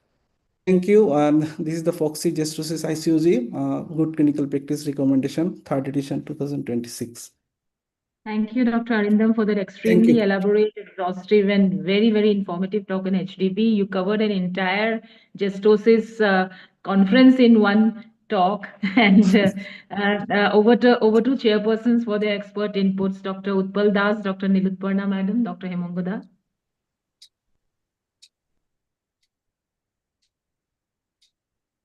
Utpal Das, sir. Hello. Thank you, Dr. Arindam Malik, for the elaborate explanation of the subject. Because we are in the third world country, so the early diagnosis, management, the antenatal management, postpartum management, interpartum management, and postpartum management are also equally important to for the health of the baby as well as the mother. Thank you. Thank you. You can stop sharing, Dr. Arindam. Yeah. Dr. Nilutparna Madam. Thank you, Dr. Arindam, for this lucid talk. Thank you, ma'am. Thank you. Dr. Nilutparna, are you there? Yeah, Dr. thank you. Hemangada. Yeah, thank you, Dr. Arindam, for the elaborate talk. I want to say Thank you, that ma'am. early detection is very important, especially score. And in our OPDs also, we have actually kept the gestosis score chart in our OPDs. We used to calculate and try to study co-sprin as early as possible. At the first visit, we calculate the gestosis score. In Meghalaya, we have very high prevalence of hypertensive disorders, eclampsia, preeclampsia. So early detection, definitely hope we can prevent some of the cases with early detection and prevention. Thank you. Hemangada, are you there? Thank you, ma'am. Thank you, Dr. Malik. Everything is explained very beautifully. So all of us will be benefited. Thank you very much. We will be meeting again in Agartala for the NewsCon. Thank you. Yes, sir. Thank On you. behalf of Agartala Obsen Gynae Society, I just want to welcome you all for this year NewsCon. And I just want to say from the next week, our registration will start. So I will share all the details and for sure. Thank you, Arindam. Thank you, chairpersons, for that very, very Thank you, ma'am. insightful session. Without much ado, we'll move on to our next session. That is a panel discussion, a very, very relevant panel discussion on near-missed cases in obstetrics that we face day in, day out. And our moderator for this session is none other than our very beloved and very revered Dr. Indrani Roy, DNB teacher and examiner and senior consultant and HOD from Nazareth Hospital, Shillong, president of SOGS 2017-19 and the organizing chairperson of EZYF 2019. She holds various positions in national and international levels and has many prestigious awards to her credit. Welcome, Dr. Indrani, for this esteemed panel. We have our experts, Dr. Apurva Bhattacharjee, sir, and Dr. Hafizur Rahman, sir. Dr. Apurva Bhattacharjee, sir, is a very, very revered member of the Eastern Zone when it comes to Northeastern India. He is the past MBBS from Guwahati Medical College and joined Assam Medical College in 1991. And since then, over years of practice and experience. He has delivered orations, lectures, chaired sessions in many regional, national, and international conferences, has been the past senior and vice president secretary of Guwahati OBGYN Society, and holds various national and international organizational positions.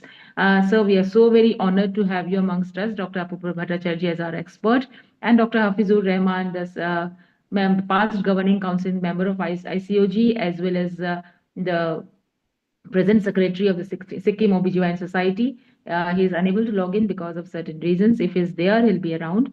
And our panelists, I request Dr. Indrani Ba to kindly introduce our esteemed panelists and go ahead with this panel. Okay, thank you so much, Prerna, for those kind words of introduction. So, can we have the CVs of the panelists? Not all the CVs are there, so we can just have Okay, so we have whosoever. the Yes. first panelist as Dr. Gopal Kolita. Then we have Dr. Shailini CM, Dr. Pranabika Mahanta. Can we display the previous slide, please? All the names are together. I think that's good enough. Dr. Sumita Gogoi. Then we have Dr. Kevi, Dr. Johnson, Dr. James, Dr. Bhaskar Sharma, and Dr. Aloka Banerjee. So I don't think everybody is here. Do we have everybody in the? Any are there? Okay. Hello? So Hello? So Hello? yeah. So yeah, though I think they might join in later, those who are not here. So I can start my screen sharing. You can stop screen sharing.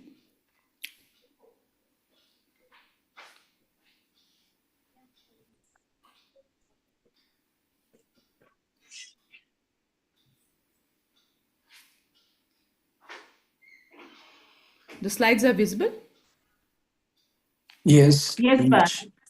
Okay, Yes. so we can start. So, Prerna, how many minutes do we have?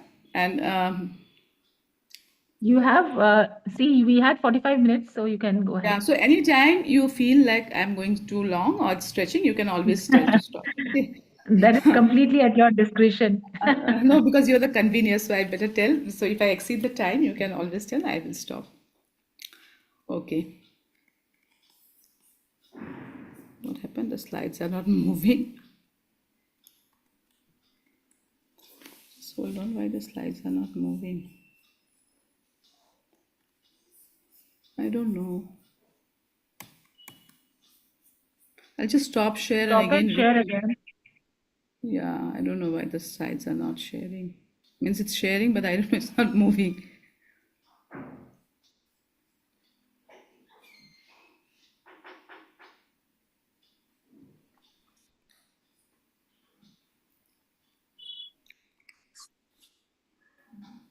Okay.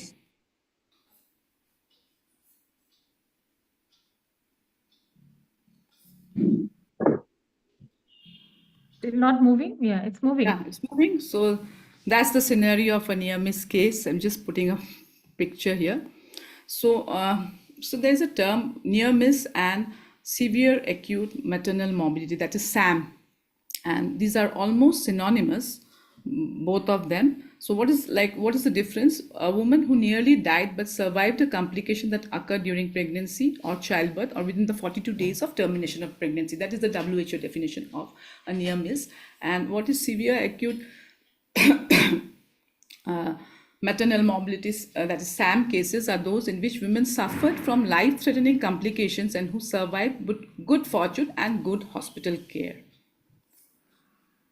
So we'll come to case-based discussion, but before that, I would like any of the panelists, all the panelists, to have why it is significant and how much do you encounter cases like, near miss cases. What is the frequency of your near miss cases in your setup?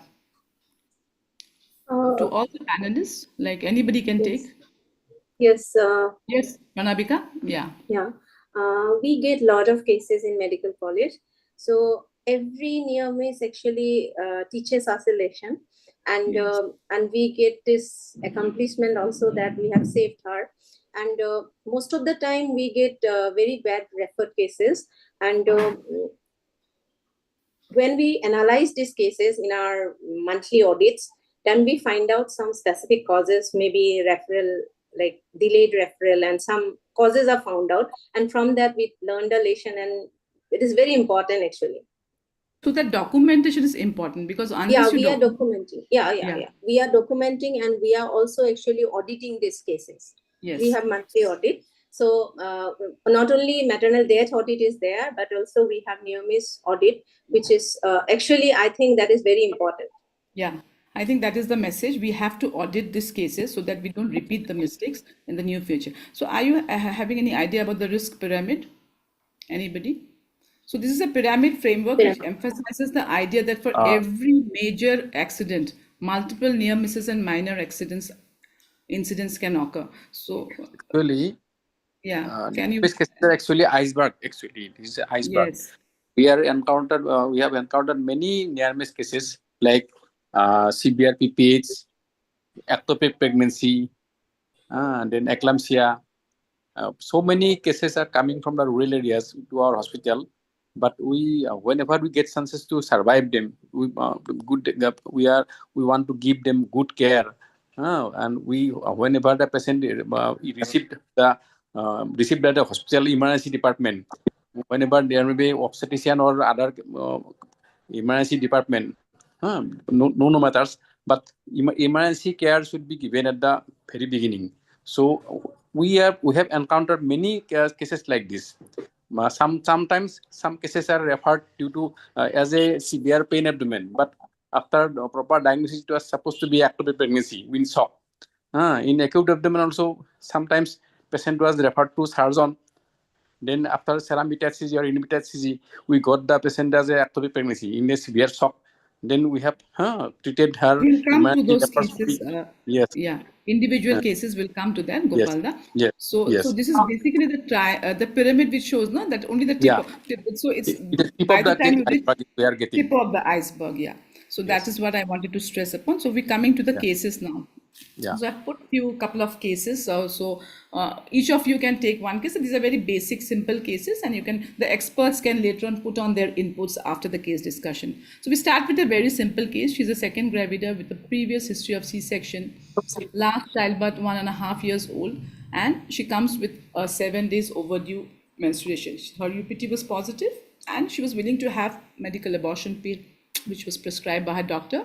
Then she started mild bleeding PV with pain, abdomen off and off, and then she had like giddiness.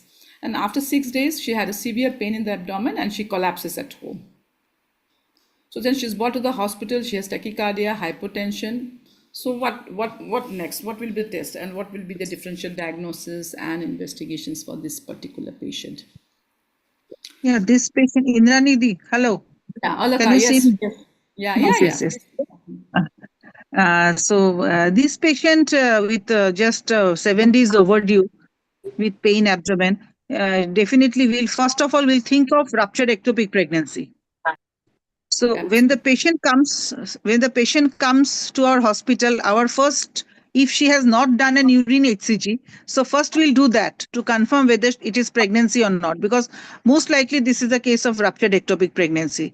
So once the pregnancy is confirmed, definitely we'll go for an ultrasonography. And ectopic pregnancy, most common in normal cases, we can diagnose clinically just by seeing the urine HCG report and patient's clinical parameters. So we'll definitely do all the blood parameters. We'll see her ultrasonography report. And once it comes out to be a ruptured ectopic, and if it is an acute ruptured ectopic, we have to tackle it either laparoscopically or laparotomy with blood in hand, definitely with blood in hand. Yeah. So this patient. Hello, ma'am. Yes. I get a point there. Yeah. In Dr. some Kedia. cases, yes, in some cases, yes, if ultrasound facilities are there, it's well and good. But in some cases where ultrasound facilities are not there, even a clinical examination like cervical motion tenderness also can elicit very well there's a ruptured ectopic. And provided with the fact that the urine PT is positive, then the mens is overdue and all these things, well, cervical motion tenderness examination also helps in diagnosing out this ectopic ruptured ectopic. So I think the clinical diagnosis is very important here, as you suggested, because in many places you might not have middle of the night, you might not be having an ultrasound at that time. So we should rely very much on our clinical, as you said, cervical motion tenderness, and even touching the abdomen of an ectopic pregnancy is enough to diagnose. The feeling of the abdomen with the history, which is very suggestive. You just touch the abdomen, you can feel, if there is, and you feel there is blood, you can always put a needle and see if there is hemoperitoneum. You don't even ask to diagnose, and you can straight away prepare her. And one more important point here, you have to think ectopic to diagnose ectopic. It is that how you think. So because the patient might not give any history of missed menses, she might just come with irregular bleeding PV. So you might just think that, okay, because there is no history of missed mens, so she might not be ectopic. But you have to keep that in mind, that ectopic pregnancy can present even if there is no history of missed menses. So as suggested, you'll go for laparotomy or laparoscopy. So that is, anybody wants to comment on this? Laparoscopy, laparotomy? Actually, if the anesthesiologist permit or patient is hemodynamically stable after the initial management for initial ABC, then we can go for laparoscopy is the better actually. Regarding the perity also, regarding the age also, regarding the other complications also, if immediate laparoscopy can be done also. But sometimes there may be an unavailability of an expert anesthesiologist, or there may be some hemodynamic patient may be unstable. Then we laparotomy can be done. But laparoscopy is preferred in these cases, in my opinion. Yes. Yes, So I absolutely. would. So it depends on the the surgeon's choice. Whichever the surgeon is Yes. comfortable with, you should go with. Yeah. Definitely laparoscopy is a better Yeah. option. But if in your setup somebody who's not comfortable with laparoscopy, you can also go for laparotomy. So Apurva Bhatta sir, so you sir, your expert comments, sir, as an expert, No, sir. it's a very common emergency. All of you encounter. I think lifetime will have to encounter again and again. And this is the condition where you'll have to first think of resuscitation and treatment at the same time. That means you cannot resuscitate and wait. You'll have to do both things. We have operated in blood pressure 60 also. Yes, sir. Yeah, 60, and that's all. But you'll have to, your anesthesiologist must be very experienced, and you should first stop the bleeding, whatever way, laparoscopy, laparotomy. Yeah. Then What are the maybe? both resuscitation and treatment management, operative management should go side by side, together rather. That is the main thing. And blood and blood components should be available. That we'll have to always insist. Even after operation also, you have to give blood component and blood. So it is not, in this case, you cannot wait. And these are the cases where these are near miss cases. Truly, you have put the first case very good.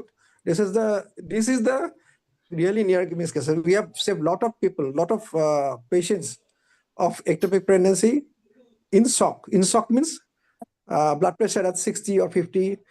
We must thank our anesthesiologists also. They have given the courage. And we have, in some cases, we have taken the table death consult also. But we have saved the patient. So this is a very good case for near miss cases. Okay, thank you, sir. So we'll move on to the next case now. So this case, she is a second gravida with a previous history of C-section 4 years back. And now she's a regular ANC patient. She's coming at 32 weeks gestation, and she presents with pain abdomen on and off since the last 1 month. The pain is more towards the epigastrium and the right hypochondrium. She has nausea also. Her blood pressure was normal, fetal growth normal, and she was prescribed antacid as usual.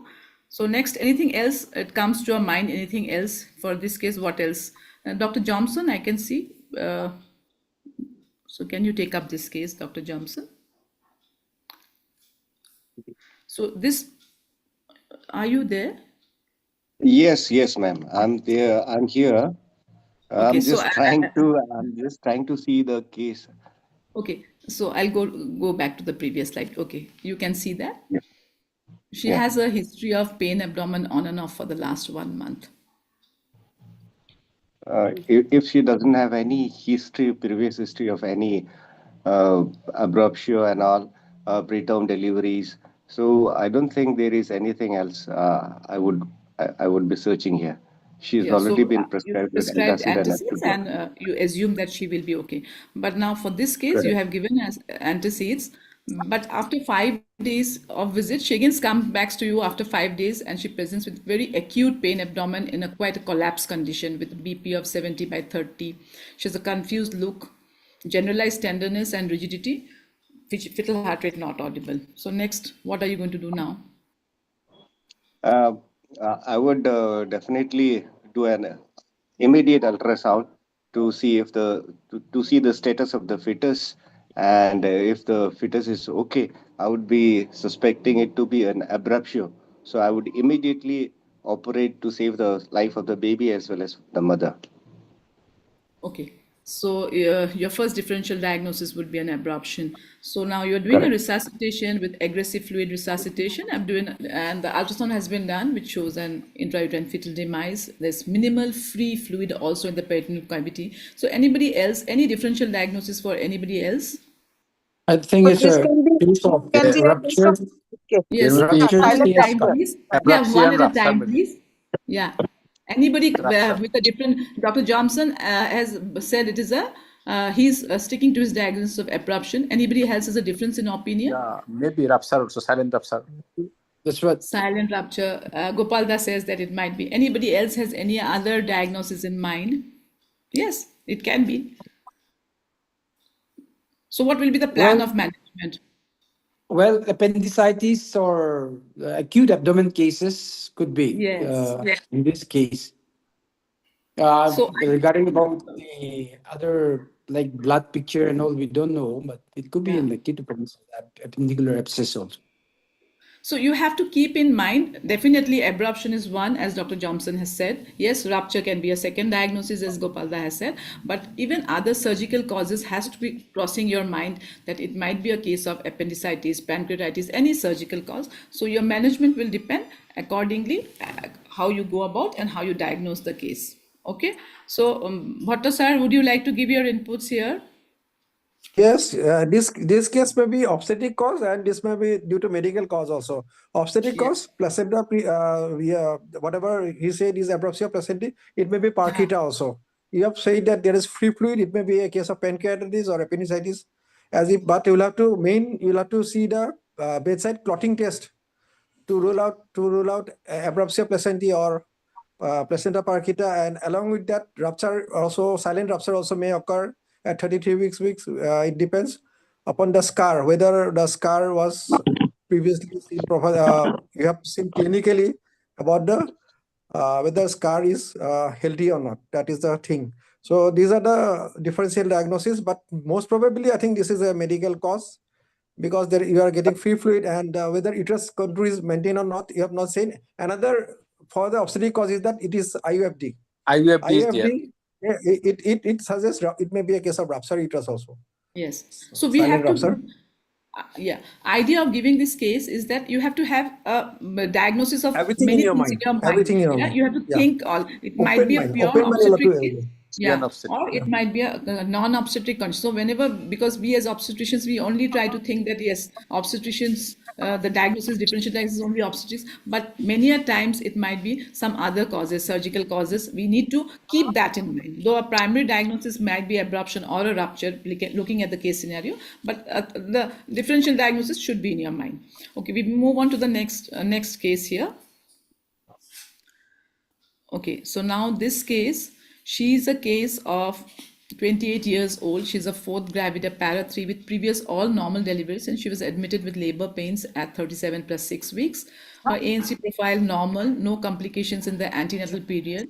On arrival, vitally stable, para-abdominal uterus, full term, irritable, cephalic presentation, fetal heart rate was good. She was 3 centimeter dilated and half effaced, like around 30%, vertex membranes plus. All reports are within normal limits.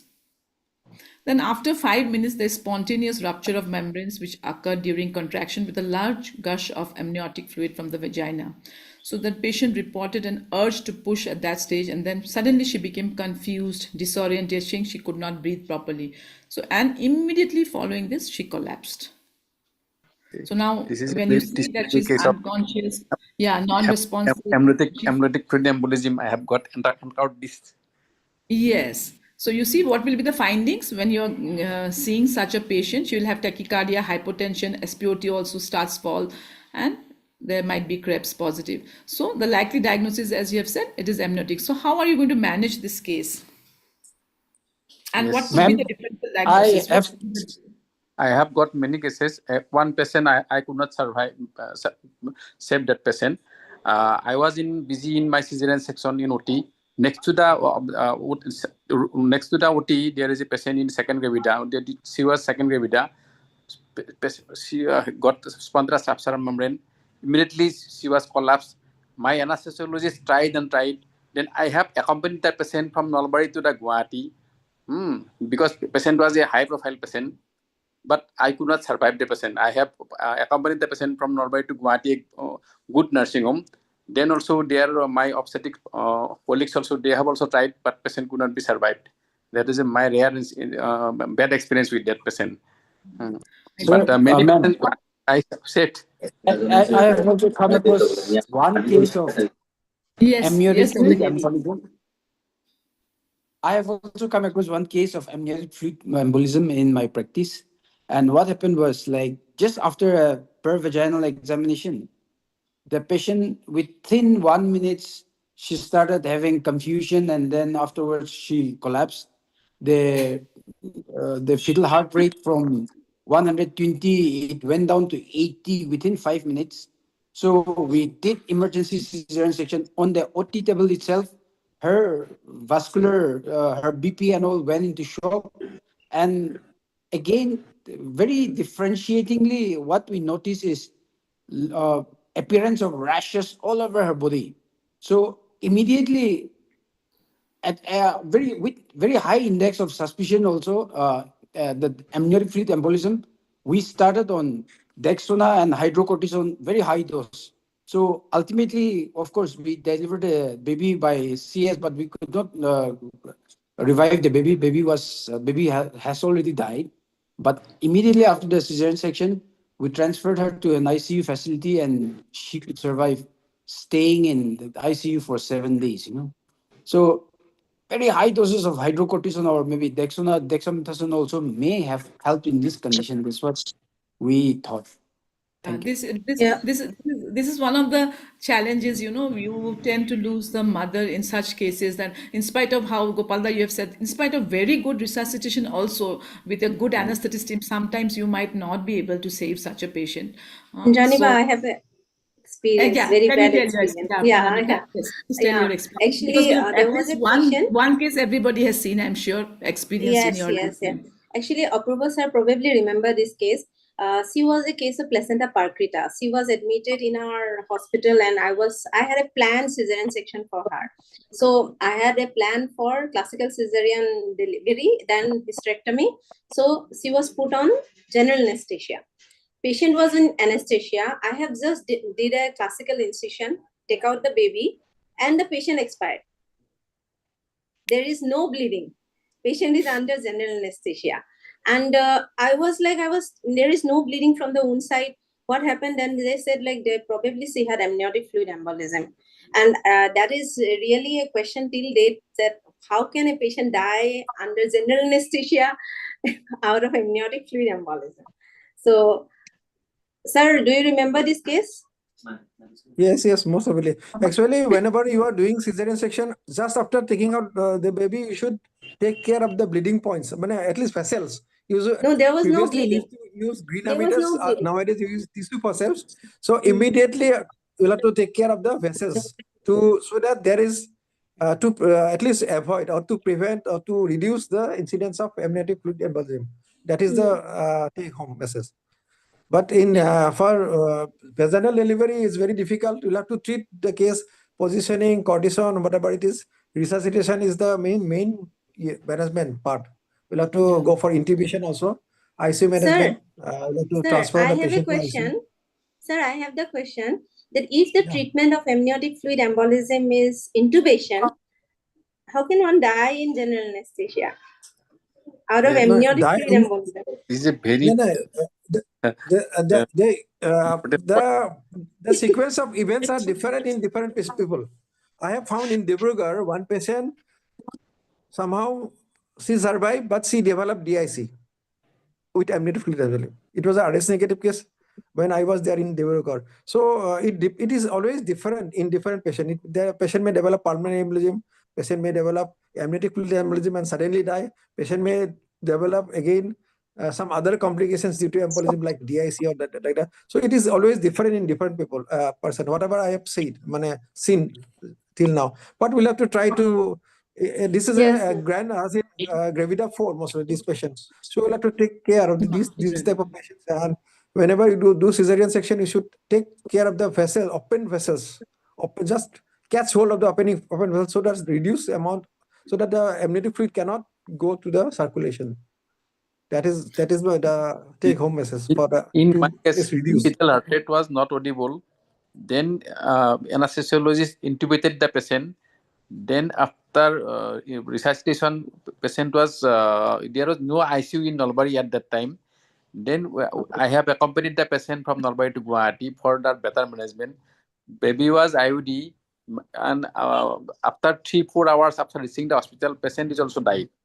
That actually in my experience, but actually after baby is IUD, what is the role of actually cesarean section normal in these cases? This is my question. No, for IUD, you may have to do in some cases if the party insists, they want to separate it. That is one indication. Another indication IUD is the IUD means whenever it is not confirmed, you are trying to save the baby. That is another one. The patient is in shock. No, I have confirmed by the doing ultrasonography, mobile ultrasonography in the OT itself. Maybe nowadays they want to separate the baby from the mother. That is another. Yes. The party may want that is the indication. So we Otherwise, have to I don't see remember. any indication. Yeah. So here it is a team approach with the ICU. You have to immediately resuscitate, have ICU management, and I think it's very important. We all know that the maternal mortality will be very high in case of a amniotic fluid embolism. That we have to keep in mind. In spite of best resuscitative measures, also we might lose the mother in case. So though it is rare, it is only 1 to 12 cases per 1 lakh deliveries, and most often it is very lethal. And as we noticed, the pathology is very poorly understood. As Barnabika was telling, no, in spite of the GA, the patient collapsed. So it is actually not very understood how it occurs, so that you have taken some measures to prevent it. So pathophysiology is very poorly understood, but it may be due to vasospastic, inflammatory, or immune reaction to the presence of amniotic debris or other antigens in the maternal circulation. Okay, so now we come to the next case. So now this case, she's a 32-year-old woman, and she was referred to a tertiary care hospital from a periphery after 5 days following vaginal delivery at 39 weeks of gestation. So the pregnancy and the labor were unremarkable. Placenta was delivered by control cord traction. Following delivery, patient had been discharged within 24 hours, and she reported that she had some lochia discharge, which had been heavy for the first 2 days, but then it slowly settled down. Then, however, she suddenly felt some crampy abdominal pain and followed by heavy vaginal bleeding. So the blood had soaked her clothes, and she had passed large amounts of clots at the size of a fist, and she felt dizzy. And then, her examination showed she was drowsy, pale, cold, clammy extremities. There was tachycardia, sudden hypotension, not much, but she had definitely tachycardia, and per abdomen there was tenderness, uterus palpable.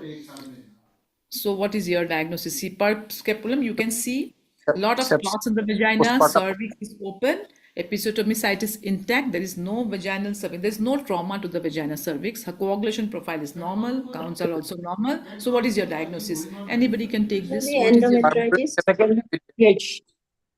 Endometritis, because the patient is almost, she's having tachycardia and like her purple sepsis may be there. Ma'am, there is a secondary PPH. Yeah, secondary PPH. Maybe because of some retained placental bits or something, she has developed infection and resulting in secondary PPH. So she has given history of heavy bleeding after that which collapses. So we have to keep in diagnosis in mind the secondary PPH. So anything bleeding which occurs after 24 hours is secondary PPH. Now for this case, what are you going to do for management, please? Anybody? Alka, yes, can you tell me, Alka? What are you going to do First of all, for this patient, I think secondary PPH, as you have told, the height of the uterus is also subinvoluted. Yes. Height of the uterus is also more. And she is febrile. She is febrile. So first of all, good antibiotics are to be given. The patient has to be resuscitated. Good antibiotics have to be given. And once the patient is put under antibiotic coverage, we have to remove if something is there. If some placental bits are there, if some membrane is there, we have to remove that. And definitely for PPH, we have to take all those resuscitative measures like blood transfusion and everything. Those things have to be done. But control of infection and then evacuation of the product of conceptors if something is there. Yes. So patient in shock, os open, products felt, immediate evacuation should be the treatment. That you have to rule out. So if the os is open, many a times here, when there's a delay, sometimes we think that we'll do the ultrasound, we will see whether the products of conception are there. But when you feel that the os is open, shock, patient has come with, then I think many a times ultrasound is not required. Clinically, you can see that this is a typical case of Yes, secondary if os PPH. is, yes. Yeah. If os is So open, you we can resuscitate, remove the and at the product. same time, just do a resuscitation and removal of the products should be the treatment here. No? Okay, subsequence is the fact that the cervix is open, that is pathognomic that there is some products of conception inside. Definitely. So after stabilization, as you have rightly said, you stabilize, you resuscitate the patient, give her antibiotics, and then you have to remove the products of conception. So anybody disagrees with the role of ultrasound? There might be difference of opinion. Role We of cannot ultrasound? disagree. Role of ultrasound is there, but we cannot disagree that before ultrasound also we can explore the patient. Yeah, you can always do the DNA and then also you can do the ultrasound, whether it is complete or not. At that moment when the patient is shocked, I think you should not waste time going for the ultrasound when patient is having bleeding, os open, patient is shocked. And I think you should not wait for the ultrasound. You want the report, then only you will do the DNA. That should not be the message, right? Okay. Indrani, hello? Yes, sir. Indrani, Yes, sir. one point should be added. You should send the vaginal swab for calcine sensitivity at the same Yes, time. yes, So because there might be yeah. some amount of endometritis, so we need to send. So that you can know about what antibiotic is to be given added. We will start the broad-spectrum antibiotic higher, but what antibiotic will subsequently this 5th day, no? 5 days vaccine delivered. That's Yes, sir. Yes, sir. Very rightly said. So that after the culture report, we can either de-escalate or escalate the antibiotics. So now we come to the next case. I have a number of cases. Prerna, you can tell me anytime to stop, okay? So now this lady is Still 6-7 minutes you have. Yeah. We'll take two more cases. I think we'll take two more cases, okay? So 42-year-old, third gravida, para 2, living 2. She's a 34 weeks gestation with previous 2 LSCS. And she complains of breathlessness since the last 3 days. Her ANC profile normal, ultrasound normal, blood pressure normal, shortness of breath starts when she's at work and then worsens gradually. She has left-sided chest pain on breathing, no previous such history, no cough, no hemoptysis. On examination, she's all conscious, well-oriented. Pulse is 104, BP 130/80. She has, breath sounds are all clear. Little bit of left-sided leg edema is present. So she has a fetal heart rate normal with a 34-week size of uterus. And the ECG shows sinus tachycardia, and there are certain changes in the ECG. That is, in the S wave in lead 3 and the Q wave, there's an inverted T wave. And the ABG shows respiratory alkalosis. So what is your diagnosis here? Anybody? What will be your first diagnosis in this case? Maybe congestive heart failure, early Anything failure. anybody wants to differ in opinion, because there are typical changes in the ABG and the ECG. Yes. Pregnancy-induced cardiac congestive heart failure may be there. So Gopalda says it is congestive heart failure. Anybody wants anything else to add here?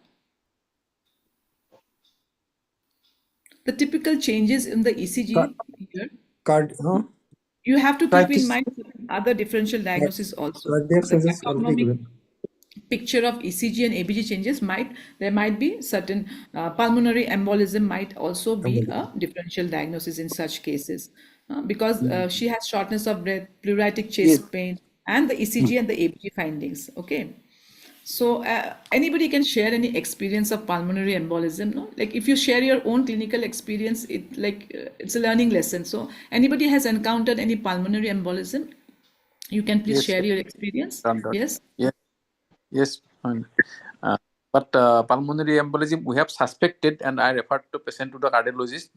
After that they have diagnosed as pulmonary embolism, and patient was survived. Okay. So many a times, I have not confirmed. I was not confirmedly diagnosed. I have suspected and referred the patient to the cardiologist. So if you refer in time, actually here also we can Yeah. save a lot of patients. But the diagnosis, that thing should creep in your mind that yes, she might be a case, and if you don't have the facility for further imaging techniques or to manage the embolism, then it is better to refer such cases. So you have to do a CT pulmonary angiography to confirm the diagnosis, and we all know this will be a high ICU management, and then we can get a good outcome again if we have a proper management of such cases. Bhatto sir, would you like to give your opinion? Respiratory problem, you see some stages, edema is also there. So we'll have to correlate with your respiratory or cardiac some disease. In that case, this is one of the differential diagnosis, pulmonary embolism most likely, but it may be some other disease also related to lung or related to heart. So you'll have to take an opinion of the specialist. Yeah. If So this possible. is again a multidisciplinary approach Otherwise, here. you'll have to refer to a higher center, tertiary Yeah. center, where all facilities of ICUs and respiratory support is available. Okay. Okay. So so we'll just I've skipped the few cases. I had a case on sepsis and Arvind a case on cardiomyopathy, but we come to the last case, I think, because we will be finishing. So I want a spot diagnosis for this one. So this is a grand multipara. She has been admitted to emergency ward at 11 p.m. and she complains of obstructed labor with pulse 110, BP 130/80 with maternal exhaustion. She was really exhausted when she came to the labor room with thick meconium stain like her. So with antibiotic fluid resuscitation, C-section was done because it was second stage CS, and she delivered a 4 kg distressed baby. She delivered a 4 kg baby. So the slight extension of the incision, which was again repaired very well. Then we have shifted her to the post-operative ward, and after 1 hour, patient had blood pressure of 80 millimeter of mercury, thready pulse. She had disturbed respiration. She was drowsy. She had a nauseating tendency. She was confused and drowsy. But an examination, there was no pallor, no evident sign of hemorrhage. Uterus was very well contracted. So I want a differential diagnosis for everybody here. What can be the diagnosis? What is the BP? Blood pressure? Blood pressure, it's low. The systolic is around 80. She's having hypotension. Only 80, yeah. So what can be the diagnosis here? What comes to your immediately? What bedside investigation or anything you want to do? Because see, here hemorrhage has been ruled out. For these cases, there is no pallor, clinically no pallor, and there is no evidence of hemorrhage. The uterus is very well contracted. So, well, ma'am, in this yes? case, there was Yes. an extension of the scar which was repaired well, Yeah. which could have even went to the extent of even tying the ureter. Broad ligament, hematoma may be there. Hematoma. Broad ligament, So that- hematoma may be there. So extension of the scar, so repaired well. That means could even secure the ureter, tying of the injury of ureter. the ureter. So anything simple thing which will come to your mind. First, how will you evaluate this patient? Now, what are you going to do with this patient? You've shifted her out and she's presenting with the symptoms. So next, what will be? What investigation you will do? What will you do? I've given some hints in the case Maybe history. she was not properly rehydrated before the operation was done. Dehydration present. She has an obstructed labor. Dehydration can be a cause. So what will you do in such a case? Any bedside investigations? What would you want to do next? Serum Any electrolytes. bedside investigation? Think of simpler things which can come to your mind. Serum electrolytes. Okay, you want to do the electrolytes. She's delivered a 4 kg baby.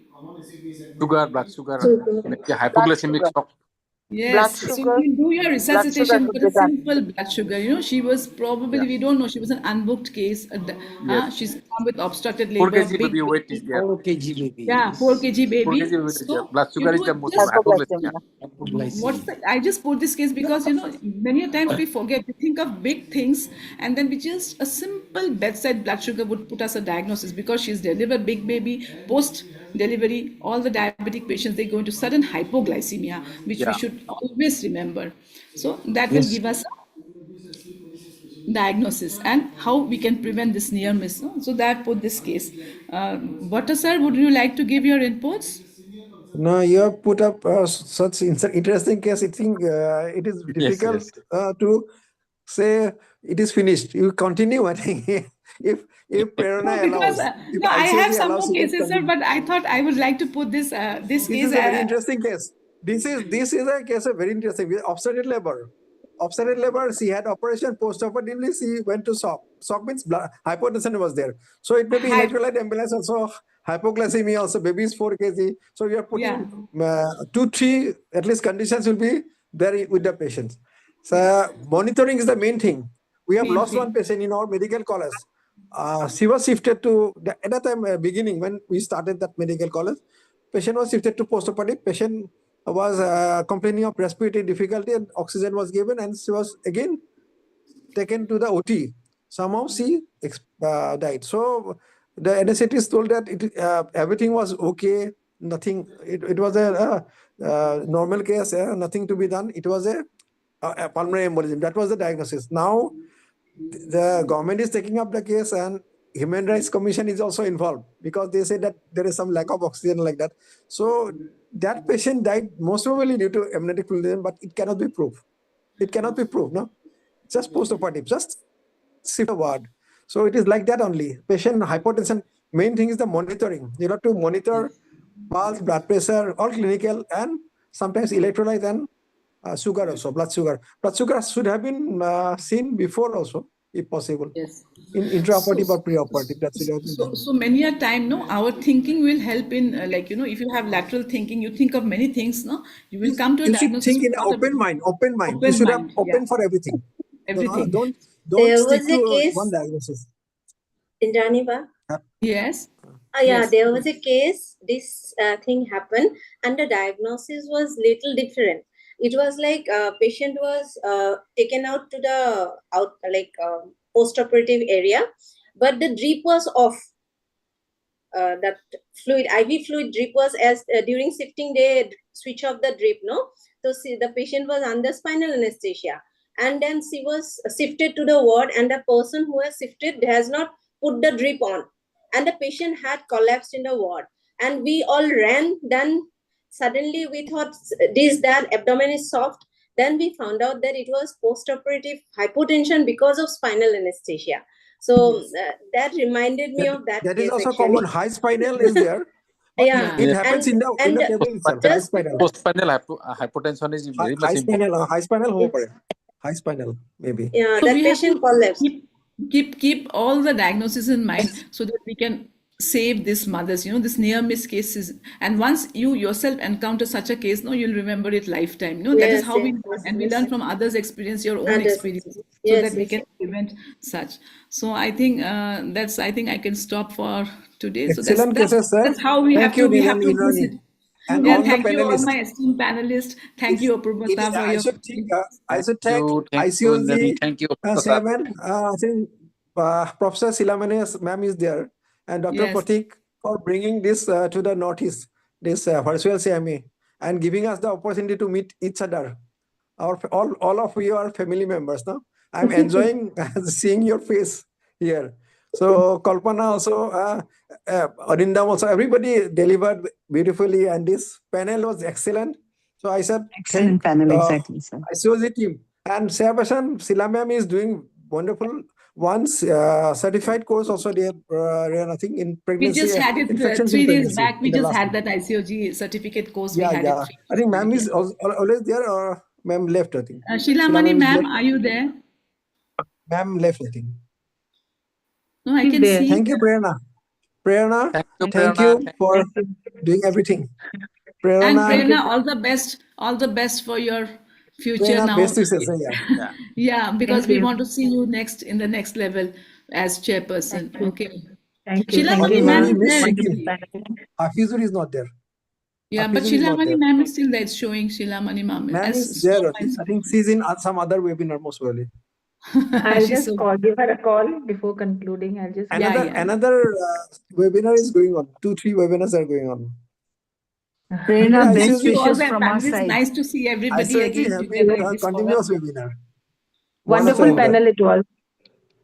We'll all meet again, I think, in Agartala. Yes. Physically Ma'am is together. disconnecting. No. Before that you come. Indrani. Yeah, before that, Next week. sir will come for Next week, the Guwahati. Next week, Guwahati. I have joined. I am here. I was listening to the whole program. Indrani, Yes, excellent, Yes, ma'am. excellent panel. Yeah. Thank you, madam. Thank you, ma'am. So, Thank and you. you know, Thank you. amniotic fluid embolism amniotic fluid embolism is unpredictable. But there are some precautions which we can take is not to unnecessarily accelerate, not to unnecessarily induce, and sudden rupture of membrane, precipitate labor, all these things, and more during cesarean. So we can take, and not to give these antispasmodics like drotaverine or anything to accelerate the labor. That causes forceful dilatation of the cervix and can end up in amniotic fluid embolism. I think I do maternal death review, so I know that we can take, and Kerala in their confidential inquiry of maternal deaths had mentioned that in the book, all these things. So some precautionary measures we can take, but still it is unpredictable. But very nice cases, Indrani, and very nice panel. And I congratulate all of you for joining, and I'm thankful to all of you for making it happen. And this is the beginning of my first 7H CME. And our young talent, Prerna is there. So I thought of Prerna first, and all of you have joined. And I'm so happy today. Very, very happy. Thank you. Thank you, Thank you, ma'am. Thank you everybody. for bringing it to Northeast. Yeah, thank you, ma'am. As we come to a Thank you so conclusion of much, this ma'am. very, very wonderful program, and it's customary to extend my vote of gratitude. And I start with Dr. Sheela Mane Madam, ICUG Chair, and Bhaskar Pal Sir, President Fogsi, as well as Pratik Tambe Sir, ICUG Secretary, and our guest of honors, Dr. Arun Madhav Sir, Dr. Gokul Sir, and Dr. Saswati Baido, our experts, Dr. Apurva Sir, and Dr. Hafizur, our chairpersons, and our speakers, and all our esteemed panelists, and everyone who joined in, our tech support for making this happen, and everybody who tried and joined in on time and stayed till the end to make this program a huge success. I request everyone to please be tuned with more such programs, because 7H is something we all need to know. And this panel was very, very, very, very interesting, and something that beyond 7H also we can miss at times, hemorrhage and hypertension. Beyond that also maternal morbidity happens. So we are really, really thankful to everyone joined in, and wish you a great evening ahead. Thank you so much. Thank you so much, Prerna. So once I again, think I your welcome all of you leadership. to Bangalore for Yes. ICOG National Conference on 22nd and 23rd August. Okay, thank you. Please block the Thank you, dates. Arun Thank you sir, so you were much, saying ma'am. something. Yeah. Arun sir, you're Prerna, saying hello. something. Hello, Yes. Cecilia. Hello, Dr. Arun. How are you? I'm Thank good. you so I'm good. much. Thank you so much Ma'am for is very much giving this busy. region a Ma'am, she's priority. busy. Giving this region a priority. After one webinar, she goes to another webinar. So, ma'am is very much busy. From last week, I've Thank you. seen. Prerna, Thank you, ma'am. hello. Yes, Hello, ma'am. Prerna, can you hear me? Yeah, I just want to welcome every one of you for the Sexual Medicine and Cosmetic Gynae Conclave, which we are going to organize in the month of June. It will be on Yes, 13th ma'am. and 14th of June, and it will be at Radisson Blue Hotel. It's a Fogsi conclave, and it will be the first in Northeast, actually. So I'm expecting everyone I got an to please invitation. be I got a there. call. Yeah. Thank you. Okay. Arunda, you were saying something. Yeah, actually, we must thank you for giving everyone a chance. And probably this shows that your young talent promotion has been started already. And we wish Yes. in your endeavor a great success. And you may be the leading force of the region and subsequently for the journal and a national level. Wish you all the best. Thank you. Best Same wishes, wishes from my Prerna. side. Yeah. Same wishes from my side, Prerna. You are young Thank you, also, Gagan. talent also. So, young talent committee. So, we should Yes. Thank you. lead young and talent. Thank you. Yeah. Okay, best wishes. Thank you. Thank you. Okay, thank you. Yeah. Welcome Bye-bye. all of you to Thank Center. you. Good night, Okay. everyone. Prerna, you come. Yeah, bye-bye. Bye. KB. Bye-bye. Bye-bye. Thank you, everyone, Bye-bye. for Very much happy Thank to see you, all of you. everyone, and all the best to All my Prerna. family members. Thank you. okay. Thank you. Alanga.